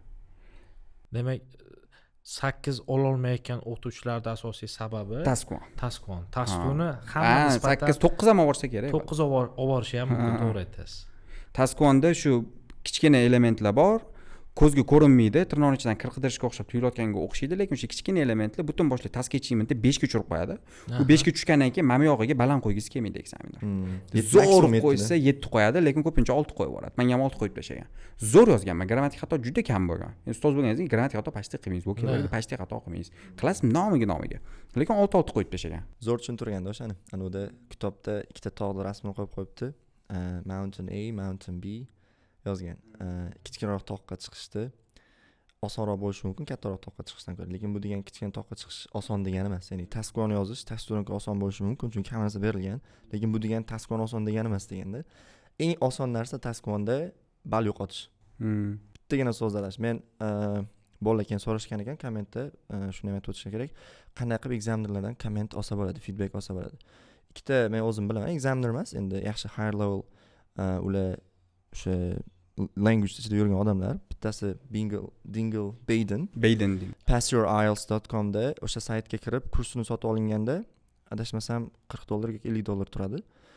5 ta essayga o'sha Baden o'zi oral 9 olgan, writing 8.5 feedback beradi. Sizga jo'natadi. 2 kun ichida, maksimum 3 kun ichida jo'natadi. O'sha bitta feedback. Keyin men o'zim Paul Colin bilan nima Instagramdagi accountiga follow qilaman anchadan beri. Keyin o'sha task 1 kam chiqqandan keyin task achievementda 5 qo'ygan. Bo'lganda keyin gaplashib so'raganimda muammoni aytgan, keyin yana bitta essay tashlaganimda xuddi shunday muammo yana bo'lganda, o'sha task achievementdagi bittagina so'zni o'zini gaplashdim deganda siz nima lishkasiga, ya'ni direct message yozdingizmi yo shunaqa kommentariy qoldirdingizmi? Message yozaman, o'ziga yozganman. Prima o'zi bilan. Keyin o'zi bilan u javob beradi. Endi hammaga ham javob bermaydi. Qanday vaziyat qilamiz? Masalan, mendagi vaziyat task 8, task 5 ta. Qiziq temada u. Keyin kanalga ham post qildi. O'sha Instagramdagi nimasiga. Keyin xuddi shunday yana bitta writing yozganimda yana shunday muammo bo'ldi. Endi bittagina so'z o'zgartirish task achievementda aytayapti 4 ga tushirib qo'yish mumkin. Energy so'zini electricity so'zini o'rniga polniyasida men energy deb ishlatganman. Task achievement 4. Agar o'sha energy so'zi electricity bo'lsa 7 bo'ladi task achievement. Agar energy bo'lsa task achievement 4 bo'ladi. Oson, ball yo'qotish oson deganim shu narsada. Nima sababdan ekan? Kontekst o'zgarib ketadi, mavzu o'zgarib ketib qoladi. Word choice endi so'zni o'zini noto'g'ri qo'yib, inaccurate use of language demda o'ganda. Shular baribir ta'sir qiladi. Keyin test 2 ham bor. The Key to IELTS o'sha writing the Key to IELTS writing test 2 shunaqa yozilgan nomi. Uni ham xuddi shunday kitob versiyasi chiqqan, lekin mashqlar ichida deyarli yo'q. Mashqlari bilan olish tavsiya qilaman. Keyin kitobni update qilib borishyapti. Ichiga qo'shib boryapti. Mavzu yaqinda masalan history qo'shishdi. History qiyinroq, endi ko'pchilik nima yozishga qiynalgani uchun history mavzusini yaqinda qo'shishdi. Kitobni o'zini access elektronikasini sotib olishni men tavsiya qilaman. Shu kitobga qo'shyapti deganingizga bitta narsa anaqa bo'ldi. Polin o'zi bilan men gaplashib turaman-da. Va anaqa yozib yuboradilar. Task 1 ga qo'shmoqchiman kitobga. Nima nima deb o'ylaysan deb yozdilar. Overview temasida anaqa qo'shing, yana content qo'shing. Overviewda sal muammo bo'lyapti bizda, hammamizda muammo bo'lyapti. Xursand bo'lardim. Overviewni qanaqa qilib ham qisqa, ham lo'nda qilib yozish mumkin. Qanaqa qilib achieve qilamiz u narsaga. Mashq qilib ko'proq bering overview yozishga deb turib, anaqa qildim, suggestion berdim. Endi ko'ramiz kitobda chiqib qolarmikan. Yana bitta savol, endi u kitob asosan ball, misol uchun o'rtacha balli qanday ball chiqayotgan bolalarga moslashgan. Ya'ni misol uchun agar u kitobni men o'zim o'qib ko'rganman. Agar IELTSda endi mana yaqinda boshlagan o'rtacha ratingdan 5.5 olayotgan bolalarga foydasi tegadimi yo'qmi? Menimcha yo'q. Tushunmaydi. Uni yomon tarafi shundada, kitob leveli shu darajada siz o'shandan sal yetmay turgan bo'lsangiz foydasi tegadi. Xatolaringizni tezroq tushunib yetasiz. Keyin uni baribir ingliz odam yozganidan keyin o'zini dunyoqarashi bilan, o'zini tushunchasi bilan yozganidan keyin murakkab tushuntirgan o'ta temalarni. Murakkab emas, tushunishga murakkab bu narsalar. Iloji boricha oson tilda tushuntiryaptilar. Misol uchun, o'sha gapni borki, men o'zbek tilida bolalarga gapirib bersam, ular menga gapimni osonroq tushunadi. Chunki baribir o'zbekman, men ham o'zbekcha tushunib olib, o'zbekcha tushuntiraman-da ularga. O'shani hisobiga imina nimada xato ketayotganini tushunib olish osonroq bo'ladi. Misol uchun grouping qanaqa qilinadi, qanaqa qilib data analysis qilinadi, qanaqa qilib overview yoziladi, qanaqa qilib body paragraflarga ajratib chiqilinadi. Va o'zi simple narsalar hammasi, lekin shuni kimdir o'zbek odam tushuntirib bersa, osonroq chem kitobdan ko'ra. Demak, u kitobni asosan auditoriyasi IELTSdan, writingdan 6 olayotgan mo'klarda yoki imtihondan allaqachon 6 va undan yuqori ball olib chiqqan, lekin qaysidir ballda qotib qolgan. Ya'ni consistently faqat bitta ballda 7, 6.5 olayotgan odamlar uchun ekan. Endi bitta savol tug'iladi, siz bu yoqqa endi mana kitobni tugatgan bo'lsangiz, undan tashqari mana ancha research qildingiz, o'rgandingiz, o'sha kitobni bizni auditoriya uchun, ya'ni Everest o'quv markazida o'qiydigan misol uchun o'quvchilar va undan tashqari ba'zi bir ustozlar uchun ham foydali bo'lishi mumkin. Soddalashtirilgan shaklini o'zbek tiliga o'girish nima deb o'ylaysiz? Shu yaxshi-da, arziydimi, arzimaydimi? Kitob arziydi, faqat bitta tarafi borda, uning ichidagi content intellectual property deydi-yu. Copyrights. U opani anaqasi Pauline Collin propertysi shunaqa deyapsiz. Undan ko'ra bizning qo'limizdan nima keladi desangiz, bolalarga shuni o'rgatish. Bolalarga shuni o'rgatish. Men chunki ko'rdimda, chunki ba'zi bir o'qituvchilar o'sha Everestda o'zida ham o'sha kitobni tugatib chiqqandan keyin o'sha proyektorda misol uchun prezentatsiya qilganda o'sha vizuallarni ishlatib, o'sha opani gaplarini o'zbek tilida yoki misol uchun rus tilida tushuntirib, o'sha content qilyapti. O'sha narsa endi baribir biz copyright deymiz-ku, lekin foydalanmasa iloji yo'q. Men o'zim shunaqa qilaman. Infringement of copyrights bo'lgan bilan O'zbekiston misol uchun bizda davlatda biz rivojlanayotgan davlat bo'lganimiz uchun bu narsada salgina bir nima o'zimiz uchun excuse qilsak bo'ladi. Kitobni tarjima qilish bilmadim. Qaysi levelga, yo misol uchun kitobdagi asosiy kontentni olib qaysi leveldagi IELTS misol uchun hozir biz Everest, beginner, elementary, bu yoqdan pre-IELTS, introduction gruppalarga olsak, qaysi gruppa leveldagi bolalarga shu kitobni integrate qilishimiz? Graduation. Faqatgina graduation. Introduction tushunishga. Introda tushunmaydi bolalar. Introductionda ikkinchi misol uchun qismida, ya'ni 1.5 oy, 2 oy уже taskuni o'tib bo'lganingizdan keyin qo'shsa qanaqa bo'ladi? Hamma o'zini cover qilib bo'lgandan keyin bo'lsa bo'ladi. Men shunaqa qilaman. O'zim shunaqa qilaman. Hamma cover qilib bo'lgandan keyin ekstrani bersa bo'ladi. Keyin yana savol, men o'zimga ham qiziq. Men o'zim ishlatadigan kitoblar bor, lekin pastki leveldaman. Bolalar pre-IELTS levelda writing tashtu juda ham qiynaladi yozishga. Menda shunaqa vaziyat bo'ladi, yozishga qiynayotgan bolalarga birinchi o'zbekchasini aytaman. O'zbek tilida esa yozib, keyin tarjima qilishga to'g'ri keladi. Yozishni bilmayotgan paytida.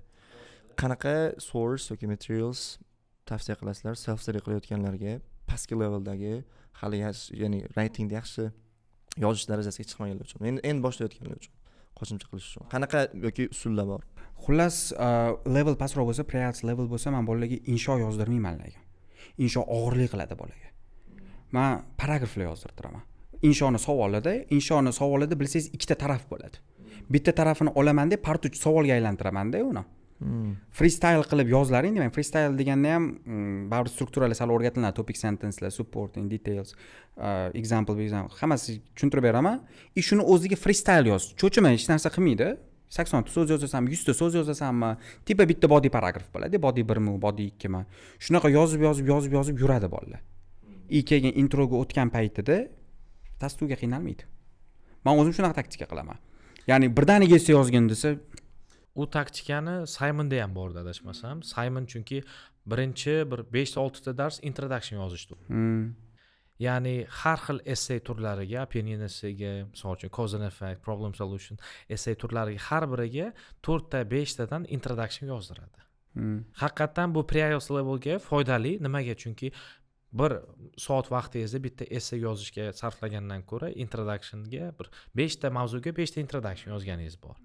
U yerda endi mana Bruce Lee degan bilasiz, to'g'rimi?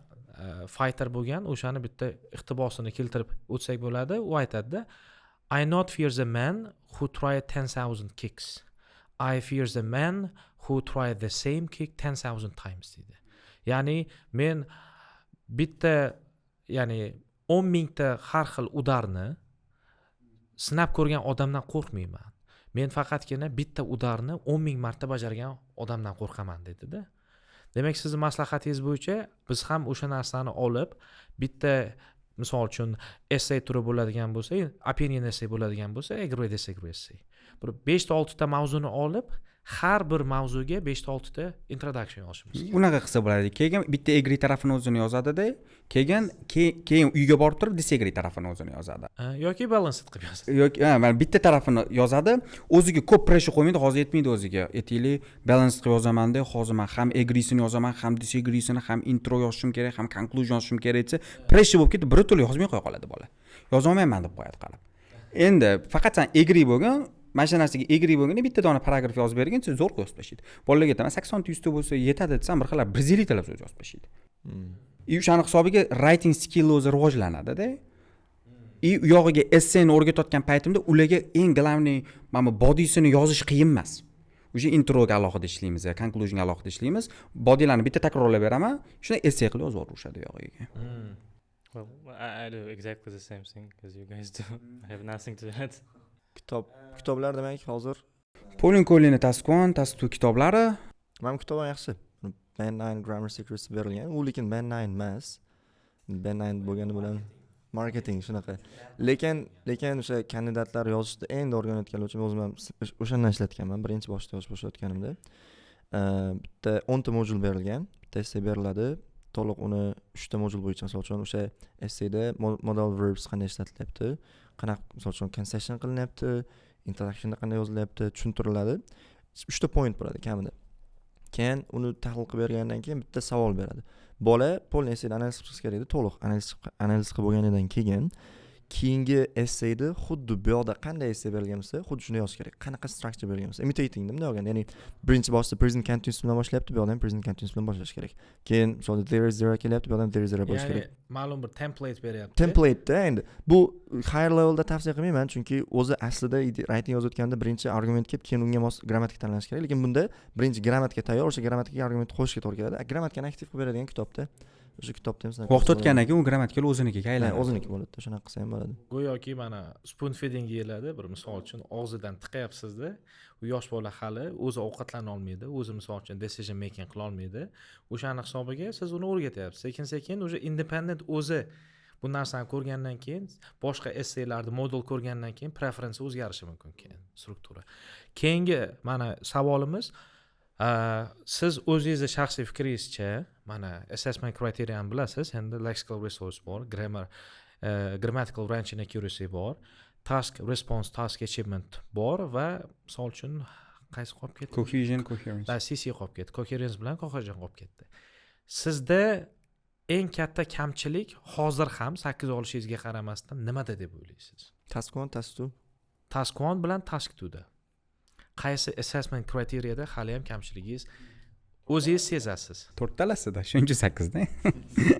Yo'q, qaysida aynan misol uchun bitta, ikkitasi misol uchun bo'ladi-ku, kimdadir grammatical range'da salgina hali kamchilik bor, o'zi ham sezadi.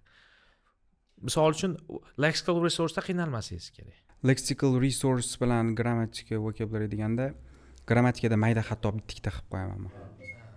Tez yozayotgan paytda artikel tushib qolishi mumkinmi? Subject verb agreementda dajmanda ham ketadi. Xayoldek bo'lmaydi, qaytib tekshirayotganda ham ko'z ko'rmaydi u xatoni. Shu bitta ikkita xato mana shu grammada ketib qoladi. Range menimcha normalniy, range. Muammo yo'q range'da. Muammo lexical resource'da bir xil payt word choice noto'g'ri ketishi mumkin. informal language ishlatib qo'yishim mumkin и kerakli fraza ba'zi paytlarda kelmay qolishi mumkin. CCga keladigan bo'lsak, bodylarni bo'layotgan paytimda shu bodyisini boshlashga qiynalib qolaman deb bir xil payt. Qanaqa qilib smooth boshlab ketsam bo'ladi degan joyga sal qiynalaman. Bir ko'p linker ishlatmasdan, o'zi smoothly qanaqa qilib keyingi ideyaga, keyingi body paragraflarga o'tsa bo'ladi. Within body paragraphs I don't have any problems. But mana ichiga kelganda uje essayni ichiga o'ziga mana flowsiga kelgan paytda uje sal qiynalaman. Mana shu oxirgisida ham qiynaldim. Task response ideyani saviyasi. Shunaqa payt kerak ideyaga bermaydi-da. Keyin yozib bo'lgandan keyin keladi. Keyingi mana yana bitta savol tug'ildi hozir. Biz assessment criteria'ni pre-IELTS levelda bir tushunib turamiz. Generally, misol uchun, introductionda yana qaytadan beramiz. O'sha assessment criteria'da feedbacklar mana imенно har bir band score'ni description'ini o'qib beramizda. Nima deb o'ylaysiz? Bolalarga o'sha assessment qilishda, o'zini essayini assessment qilishda o'rgatish kerakmi, yo'qmi? Menimcha shart emas. Men kerak deb yo'q. Graduation levelga kelgan paytda yoki introga kelgan paytda bo'lishi mumkin. Tushunish uchun nimaga u ishlar qilinayotganini. Mana assessment criteria ham tushuntiraman. Tushuntirmayman emas, lekin assessment uchun emas. O'zini emas, yonidagi hamrohnikini tekshirsa yaxshiroq menimcha. Chunki o'yinni qoidalarini bilgan odam, u o'yinda nima desam bo'ladi, mana tricks of the trade deydi-ku. O'sha o'yinni qoidalarini yaxshi o'zlashtirgan odam nima do's and don'ts deymiz, nima qilish kerakligini, qanday qo'shimcha extra point olish mumkinligini, lekin u adashmasam mana уже 6.5 dan tepa bo'lgan o'quvchilarga foydasi tegishi mumkin. Men o'zim ham nima qilaman? Misol uchun aytaylik, task 1 tushuntiraman. Task 1 da groupingga tushuntiraman. Groupingga gapiramanda, keyin bolalarga anaqani ochaman, kriteriyani ochamanda, 5 ta qanaqa grouping bo'ladi tushuntiraman. 5 qo'yadigan bo'lsa, 6 qo'yadigan bo'lsa qanaqa grouping bo'ladi, 7 qo'yadigan bo'lsa, 8 qo'yadigan bo'lsa qanaqa tipa. O'sha qo'yib ko'rsataman, nimaga bu ishni o'zi qilayotganimizni. O'sha kriteriyaga moslashadi-da, ha, mana gaplari bo'lishi uchun biz mana bunaqa yozishimiz kerak ekan. degan tushuncha olish uchun kriteriyaga bog'lab tushuntiraman. Shunda tushunib oladi. Ha, demak, overview nima bunaqa yozyapmiz. Sabab kriteriyaga shu turibdi o'zi. Faqat u kriteriyani ochib rosa tushuntirib beraman-da bolalarga. Self assessment endi self assessment va marketing kriteriyani yaxshi o'rganayotgan bo'lsa, bolalar bir-biri bilan tekshirganda ham yaxshi bo'ladi. Misol uchun, yondagi o'quvchi o'zida ko'rmaydi xatoni. Misol uchun, men ko'p peer review deymiz. Siroj akamda ham tekshirtiraman, essaylarimda Farrukh ham tekshirib beradi, feedback beradi. Chunki o'zingiz xatoyni o'zingiz ko'rishingiz kamda, ehtimolligi kam. Keyin bo'lishi mumkin. Endi bular birdaniga respons qilishadi. My bad dedik. Yo'q, bular endi feedback berganda, masalan, Farrukh men o'zim o'quvchilarga feedback bergandan ham maydalab tushuntirib beradi-da. O'zim ko'rmaydigan xatoni точный kamchiligigacha, predloglargacha xatolar bo'lgan bo'lsa tushuntirib beradi. Bu juda ham scrupulous odamda o'zi. Feedback masalan olish uchun, misol uchun, har doim o'qituvchi accessible bo'lmasligi mumkin. Ayniqsa mana hozirgi holatda self study haqida gaplashyapmiz-ku. Self studyda bola agar marketing criteria'ni yaxshi bilsa, o'shanga moslashga harakat qilsa yaxshiroq bo'ladi.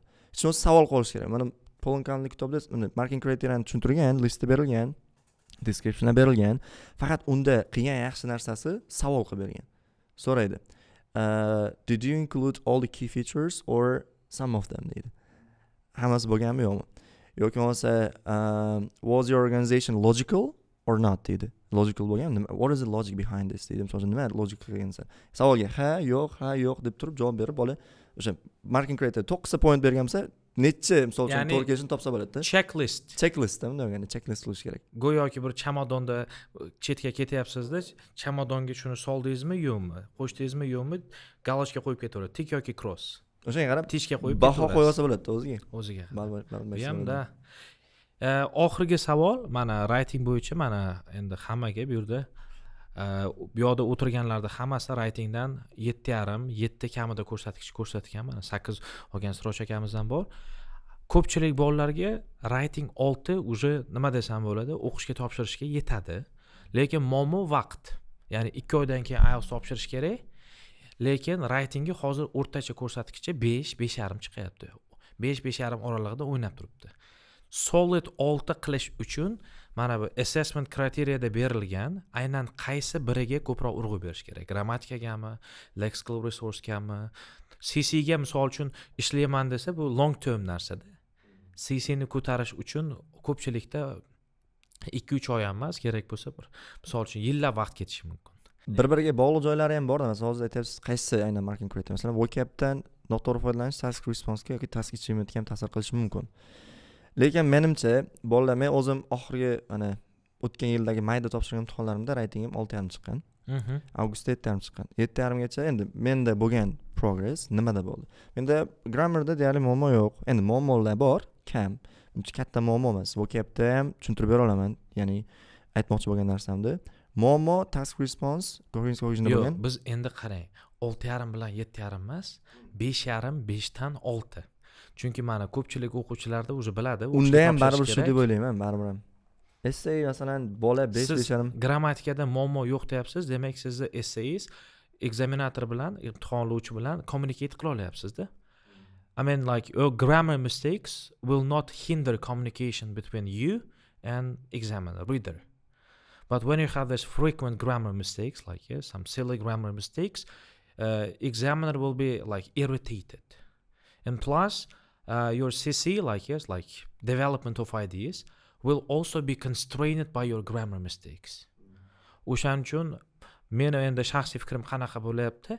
Writingni solid 6 qilish uchun grammatikani bir 2 oy ichida qo'shimcha ravishda bir asosiy mana clauses, undan tashqari misol uchun infinitive, modal verbs degan mavzularni yaxshilab kram qilsa, o'shani o'zi writingni o'zi mana ekzaminator ham endi siz bilan bizga o'xshagan odam. Essayni o'qiyaptimi va grammatik xatolar uni misol uchun to'g'rimi bergan fikrini ga ta'sir qilmayaptimi, yetkazib bera olyaptimi? O'ylashimcha misol uchun hurmat yuzasidan ham 6 qo'yishi mumkin-da. Chunki kamroq vaqt sarfladi. Bu nimaga o'xshaydi? Go'yoki bir yo'lda ketyapsiz, agar grammatik xatolaringiz bo'lmasa, significant xatolaringiz bo'lmasa, yo'lda tekis yo'lda ketyapsiz. Hech qanaqangi bir misol uchun yama yo'q. Smoothly misol uchun introduction'da tugatdingiz, body 1'ni o'qidingiz, body 2'ni o'qidingiz, conclusion'ni o'qidingiz. Examinatorga mana mental pressure bo'lmayapti. Ya'ni nima demoqchi bo'lgan ekan deb figure out qilmaydi-da. Grammatikani shu plus tarafi bor.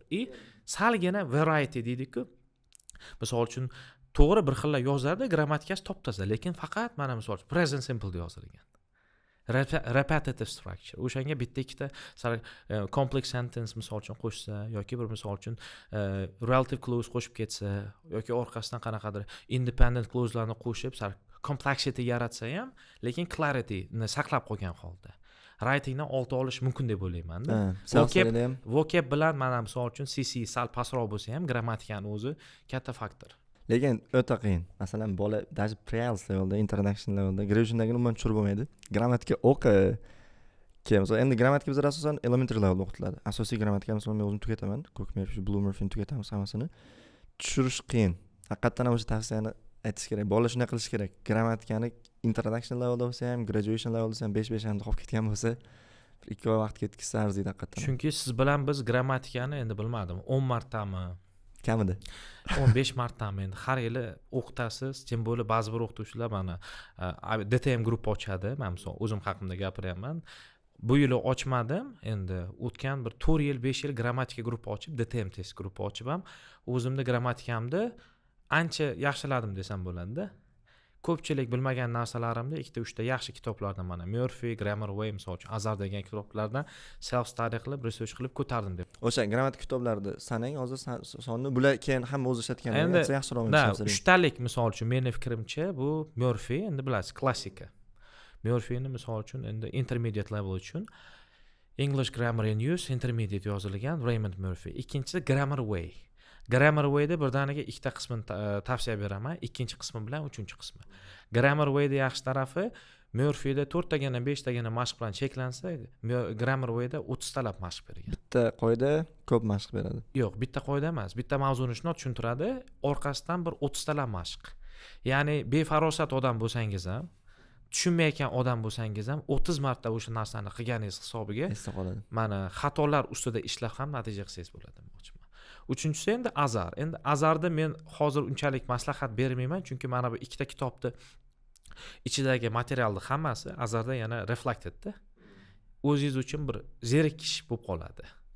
Qayta vaqtingizni misol uchun waste qilayotgandek tuyuladi. Shu ikkita kitobni maslahat. Siroj aka, qo'shimcha qaysidir kitob bor? Xo'p, Murphy'ning Qizil ko'ki, agar balandroq levelga chiqaman grammatikada desangiz, o'ta baland level, o'zi Murphy'ning ko'ki o'zi yetadi-yu, yana ham qo'shaman desangiz grammatikani, Advanced Grammar in Use degan kitob bor. O'shani o'qish kerak, yashil kitob. Martin Hemingway qanaqadir. Usti yashil kitob. O'sha sal g'alatiroq tuyuladi, ichida mavzular, chunki u endi advanced level bo'lganidan keyin misol uchun sizga present simple prosta o'zini tushuntirmaydi o'tda. Siz bilmagan joylaringizni tushuntiradi o'tda. Kerak bo'lsa har bitta so'zlarning grammatik funksiyalarini tushuntirishi mumkin. Xullas sal zerikarliga o'xshab tuyulishi mumkin. Agar grammatikani cho'qqisiga chiqaman desa, o'sha kitob bo'lsa kerak. Farruh, qo'shimcha kitob birorta. I think we reached consensus. Grammar Way 2, Grammar Way 3, Murphy, Red and Blue, and Advanced Grammar in Use. I think I have that's one a perfect more. combination. Oxford Advanced Grammar. I loved that book because the book contains both sentence grammar and the grammar for paragraph writing. There are two sections and you can learn all the grammatical structures at an advanced level. Ikkiga bo'lingan zo'r. Masalan, bu yoqda sentence grammar o'rgatadi birinchi, Polni Oxford Advanced Grammar degan kitob. Bu yoqda keyin gapni yozayotganda nimani birinchi yozish kerak? Misol uchun ko'nglingizni tasdiqlaydigan narsa. O'shalarni tushuntiring. O'sha kitob tavsiya qilaman men. Oxford agar zo'r ekan o'qish kerak u kitobni. O'shani self-study qilamanmi deyman. I know that book. It's a book like grammar book for natives. It's not like for English learners. It worked. Yeah. It worked for me. When it comes to advanced grammar in use, you know what? I should make like a warning, a disclaimer. When you start this book, you should already have this even upper intermediate level of grammar, because otherwise you will confuse yourself. Because there are some controversial moments where you have to be very careful, because sometimes they make some claims that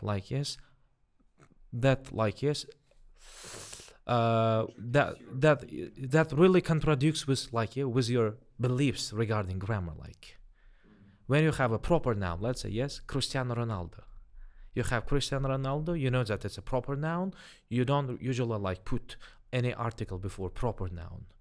But they make a sentence a situation when they say the Cristiano Ronaldo, a Cristiano Ronaldo.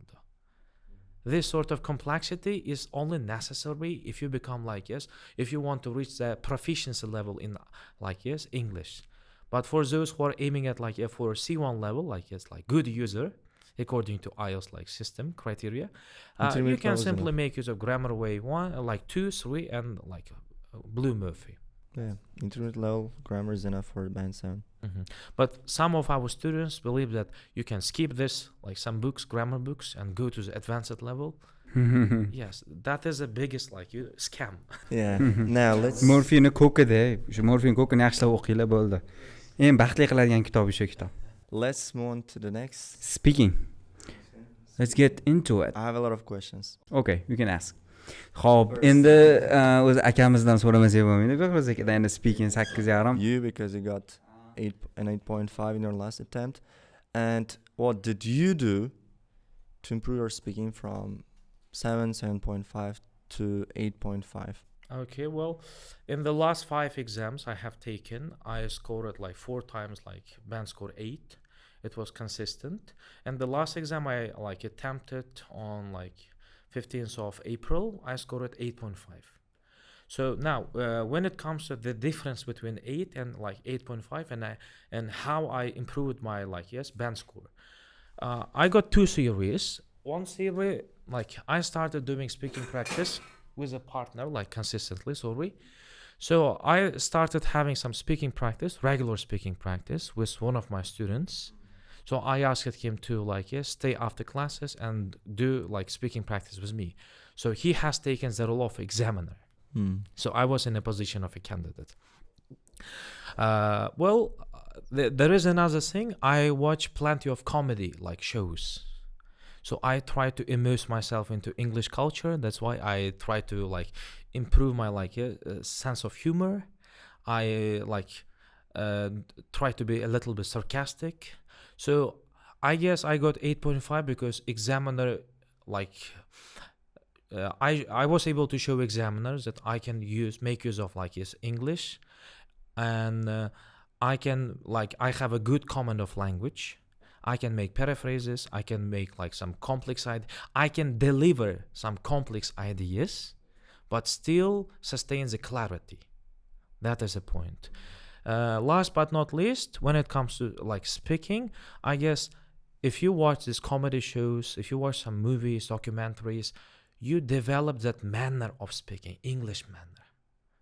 So you are it's not even shadowing. You start imitating English speakers. You sound more natural. You are making some jokes. You are relaxed. You are welcome to you are open to any question that can be asked.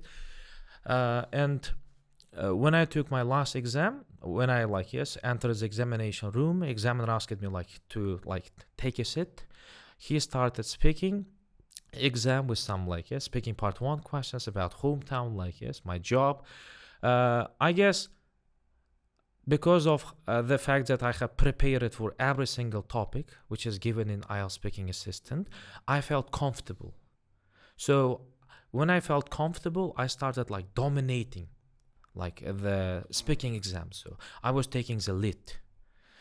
I didn't let examiner to stop me. Sometimes I had to speak. I explained everything. I provided examples.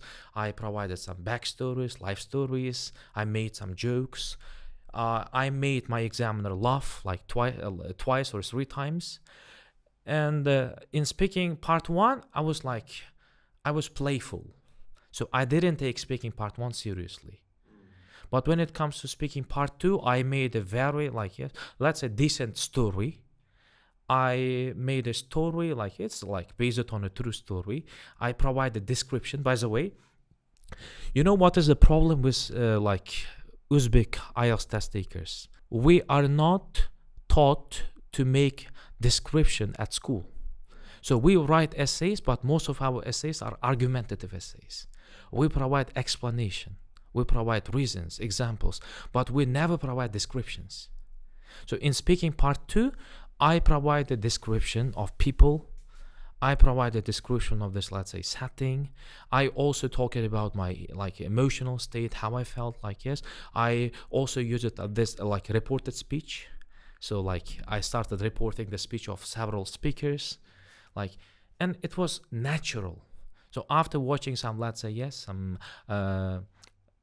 TED Talks, how to make this killing presentations, how to make this, let's say, how to give this deliver the speeches. And there was one thing, they recommend you should be speaking in such a way that whatever you have inside your brain, mental images, you should be able to make examiner to have the same in mental images. So when you describe something, you should make the full use of your imagination, depicting these changes, depicting your emotions, feelings, And if you do so, that means you are getting some emotional involvement of examiner into your story. I spoke for about 3 minutes, and examiner didn't stop me, so I was a little bit nervous. I started fidgeting. Examiner noticed that, but I kept my story. So there was a hook, and I caught the examiner, I got his or her attention, and I could speak for 3 minutes non-stop. There is another thing in speaking part 2. In speaking part 2, note-taking, some of students, they don't take it seriously. They never practice it. They don't try make some decent notes. You know that when you are given the speaking part 2 topic, you are given general question, a general topic plus 4 bullet points. When you look at these 4 bullet points, just try to think which of these bullet points can be expanded thoroughly. When the question is who, it's kind of non-expandable. Why? You can barely make 1 or 2 sentences who that person is. But when they ask how you felt, what was the reasons, like, yes, and other questions. Try to expand it. Try to cover all these bullet points, like, yes, in details, and they should be smoothly connected. So when I'm making stories nowadays, I'm not even looking at my notes, because I already remember I know, like, yes, somehow where to start and where to finish.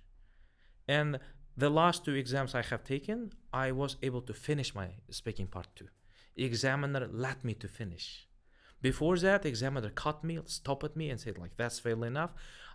Examiner cuts you most of the time when you have this repetitive language, repetition, or when you sometimes go off topic, I guess.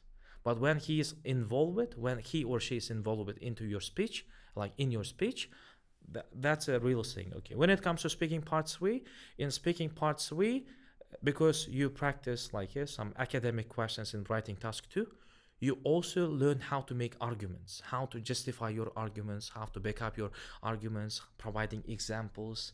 And in speaking part 3, I change my personality. In speaking part 1, speaking part 2, I'm like open-minded, cheerful person. Like, yes, I'm making some jokes. Like, yes, I'm like entertaining examiner. But when it comes to speaking part 3, I become an educated person, an academic person. I become very convincing. I try to, let's say, yes, brainwash examiner. I carefully pick out every word that is coming out of my mouth so that examiner will not be able to have a chance, like, to provide a counter argument. And I try to make such arguments that's like, yes, favored by Western countries. So like Western ideas.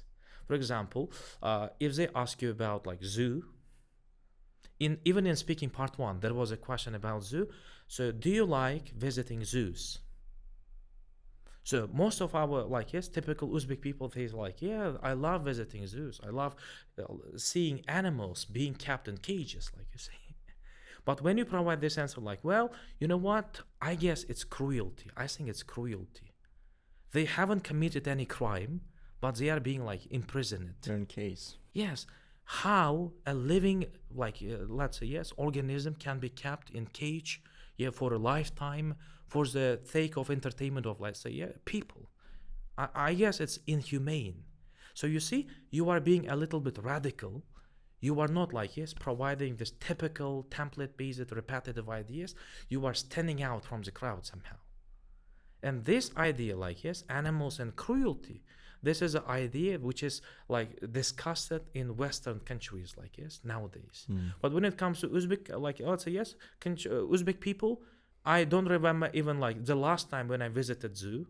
And I guess our people don't care much about like animals and their welfare and something like this. That's why when you start speaking part 3, you should be a smart player. You should sound smart, you should be smart, you should provide these convincing ideas, and you shouldn't leave any room for examiner to doubt your words. And there is another thing in speaking part 3, when you start providing some negative ideas without proper justification, examiner can stop the examination process. I have noticed the tendency. I remember in my previous test experiences, when I provided negative answer, when I provided too general answer, examiner said, well, this is the end of our speaking examination, now you may go. I guess examiner felt that I couldn't handle that question properly. I couldn't let's say discuss that question, provide a decent idea. That's why examiner now at that point, he was on the verge of giving me 8.5 or 8. But he decided or she decided to to award me, or let's say to give me this band score 8. That's why in speaking part 3, if you work on writing, if you work on these arguments, if you just do some research, like most of us say it, you will become like a good debater. Next, I have started watching some motivational speakers. So I'm following this David Goggins, Andrew Tate, and some other guys. They are speaking in a manner, they are being sometimes a little bit impulsive, but they are being dominant. So you should show examiner where he or she, where his or her place is. You should be taking the lead. You should show examiners that you are capable of getting a decent band score. That is my point. And that's why whenever I have students taking IELTS exam, I say, you know what? You have a potential of getting 8. Ideally, if you do your best, if you it's overperform yourself, go over go beyond your limits, you can easily get this band score 8 if you have this strong level of confidence. By nature, I'm quite introverted person. I have this, let's say, I'm not confident most of the time because I'm quite pessimistic, doubtful person, but I never show examiner that I have this sort of features, qualities in myself. Thank you. Sojage, what was your strategy to improve your speaking? To improve my speaking, I use different kinds of strategies, and one of them was to think in English. So in my previous interview, I talked about how to think in English, and I do recommend people to start thinking in English every single day. Sometimes it might be extremely difficult to start thinking, or it might be easy for them to deviate from what they are doing right there, right? What I'm trying to say here is that people start thinking in their own native language, although they might not have started, or they may not spend enough time thinking in English, right? So they need to switch back to English and do it. So this is the first thing. Another thing is they should get prepared for IELTS speaking questions. Although I admit the fact that they might face some problems by memorizing some ideas and vocabulary by getting prepared for part 1 and part 2 questions, I think that it's going to give them an edge over others, at least. And examiners have started accepting this fact, and they are assessing students' ability based on the fact that they have got ready for the questions. That's why they are asking difficult questions in part 3. And what I'm recommending here is that not only do students have to get ready for part 1 and part 2 questions, but they should also get ready for part 3 questions. In order to do so, they should definitely go ahead and explore some ideas for part 3 topics and try to broaden their horizon on different topics. That's it. Okay, thank you. Farrukh, your strategy for speaking? I have a big problem with speaking. I lack confidence, and whenever I go to an exam room, I see the examiner, I start trembling, literally, and it affects my performance a lot.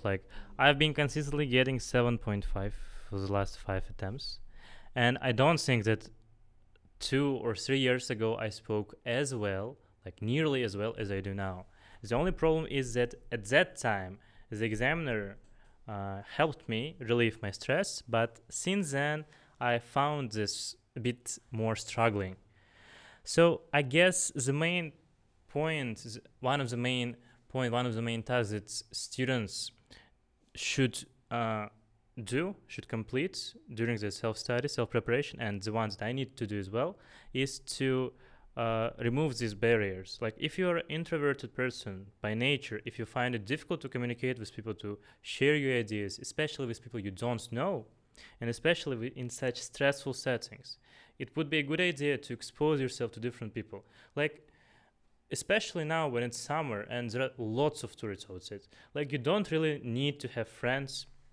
If, for example, your relatives don't speak English, your friends don't speak English, you can just go, wait in a subway for half an hour, and you find so many tourists who are willing to speak to you.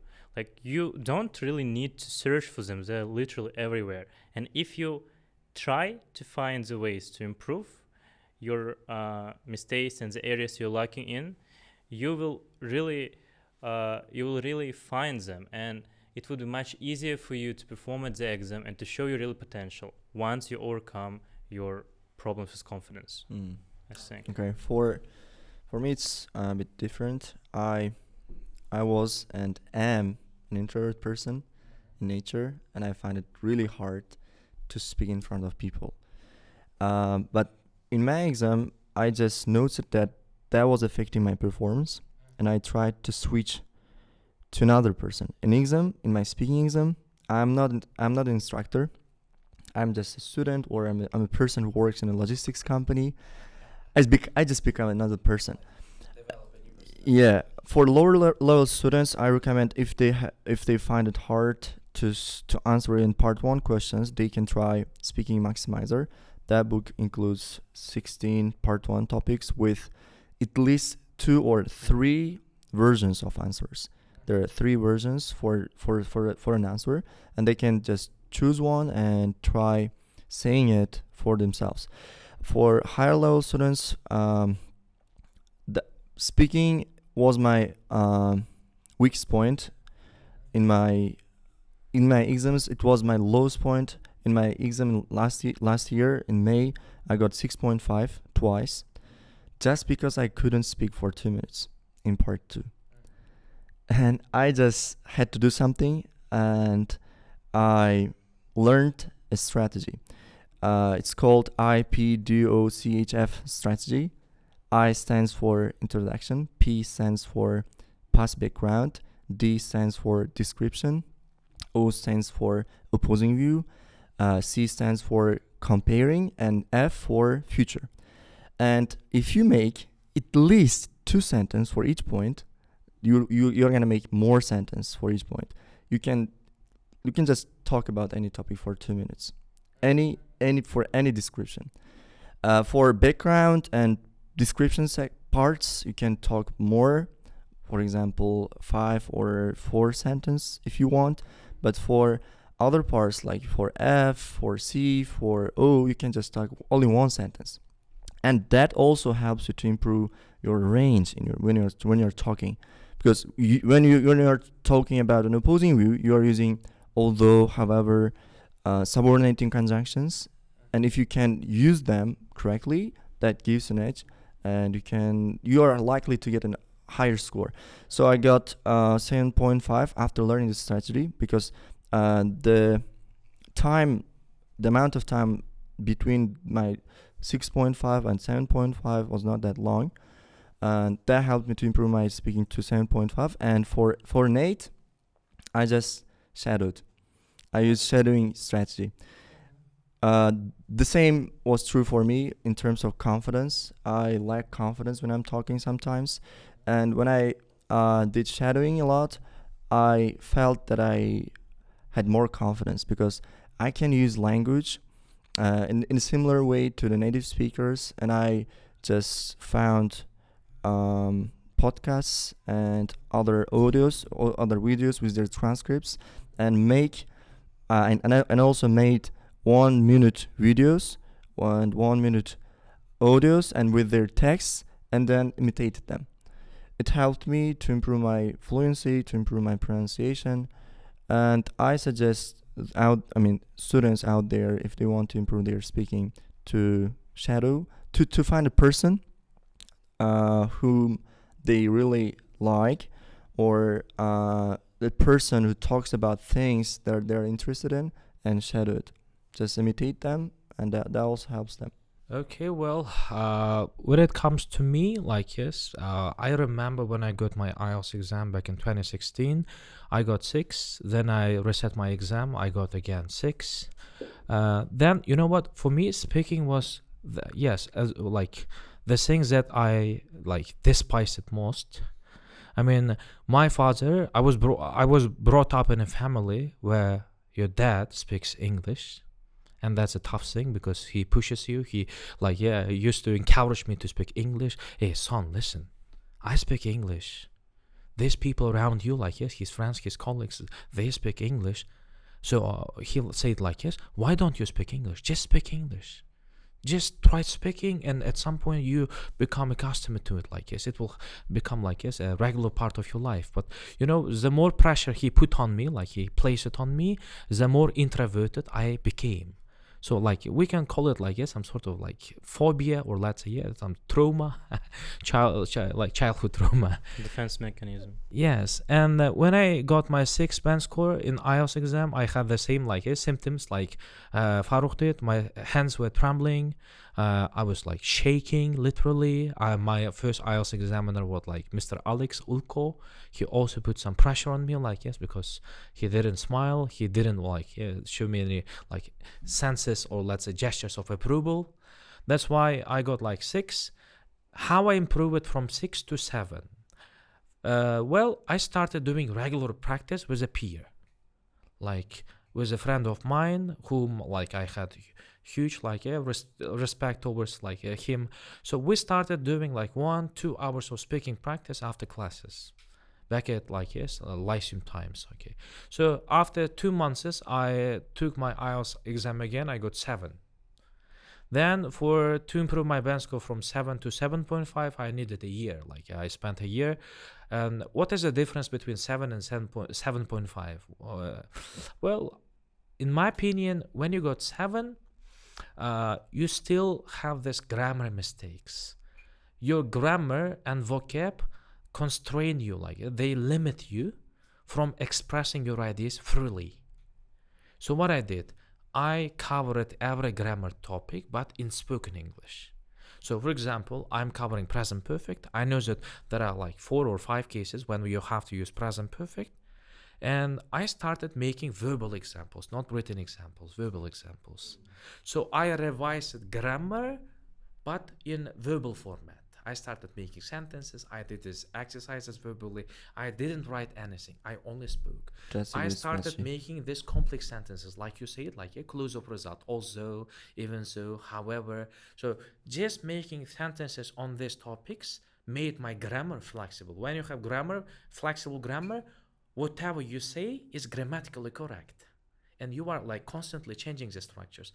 Vocab, I made use of this book by Shaina Oliveira. It's called 1,000 Collocations in 10 Minutes a Day. You know that book is included in our syllabus. And I'm a person who you should be grateful for including this like into our syllabus, because I showed it to Xushtaka. I said, Xushtaka, this is the greatest book I have seen in my life to improve my collocations like this. So after like completing that book, like in 2-3 months, I was able to use almost every collocation in like relevant context. So when I have these topics nowadays, what I do, I instantaneously recall some collocations. You know that when you have collocations, you have ideas. Collocations give you some ideas, and they make you more expressive. Your language becomes expressive. More fluent. 7.5 and 8. What is the difference? You say it correctly, shadowing. So I'm watching some videos, I'm watching films, I try to shadow. Sometimes my mom comes to me, to my place, to my bedroom, and says Bekhruz, what are you doing? I say, well, I'm imitating native speakers. I'm shadowing. She says, are you talking to yourself? I say, yes. Are you okay? Don't you have any mental problems? I say, no. Well, you know what? Hopefully not. And now 8.5. It's again matter of practice. The more you practice, the more flexible you become in terms of speaking. And plus, I guess now what hinders me, what prevents me from 9, I guess I need to find a person who already got a band score of 8.5 or 9 in his speaking exam, and he should be my, partner for speaking. So now I'm looking for a partner who have the same level of speaking, I know the one. Yes, I know that guy. Yeah, I know who you are talking about. If any person wants, they can go to the website IELTSdragon.com. The owner of the website is from, I can't really remember the country. He's not a native speaker, but he got a 9 in speaking, and he conducts face-to-face, one-on-one speaking sessions with students. But it costs a little bit money. That's excellent. You should be ready for that. Money is not a problem for IELTS instructors. For students. I mean, they can try this service. What about Discord? Discord? Yes, you can use this applications streaming application, How does it work? So you can install this app on your smartphone, and you can go enter this. You can create your account. So you can search for these native speakers, or at least some Indian guys who wish to practice their speaking skills. So you can spend 1 or 2 hours a day doing some speaking practice with Indians, Pakistani, some other people. It doesn't matter what person you have, but you still do some practice. I think to improve your speaking, the best strategy is to speak. Yeah. Just to speak. Xo'p, bo'lmasam hammasi haqida bir gaplashib chiqdik. Menimcha foydali bo'ldi. Ba'zi joylarda inglizcha, ba'zi joylarda o'zbekcha.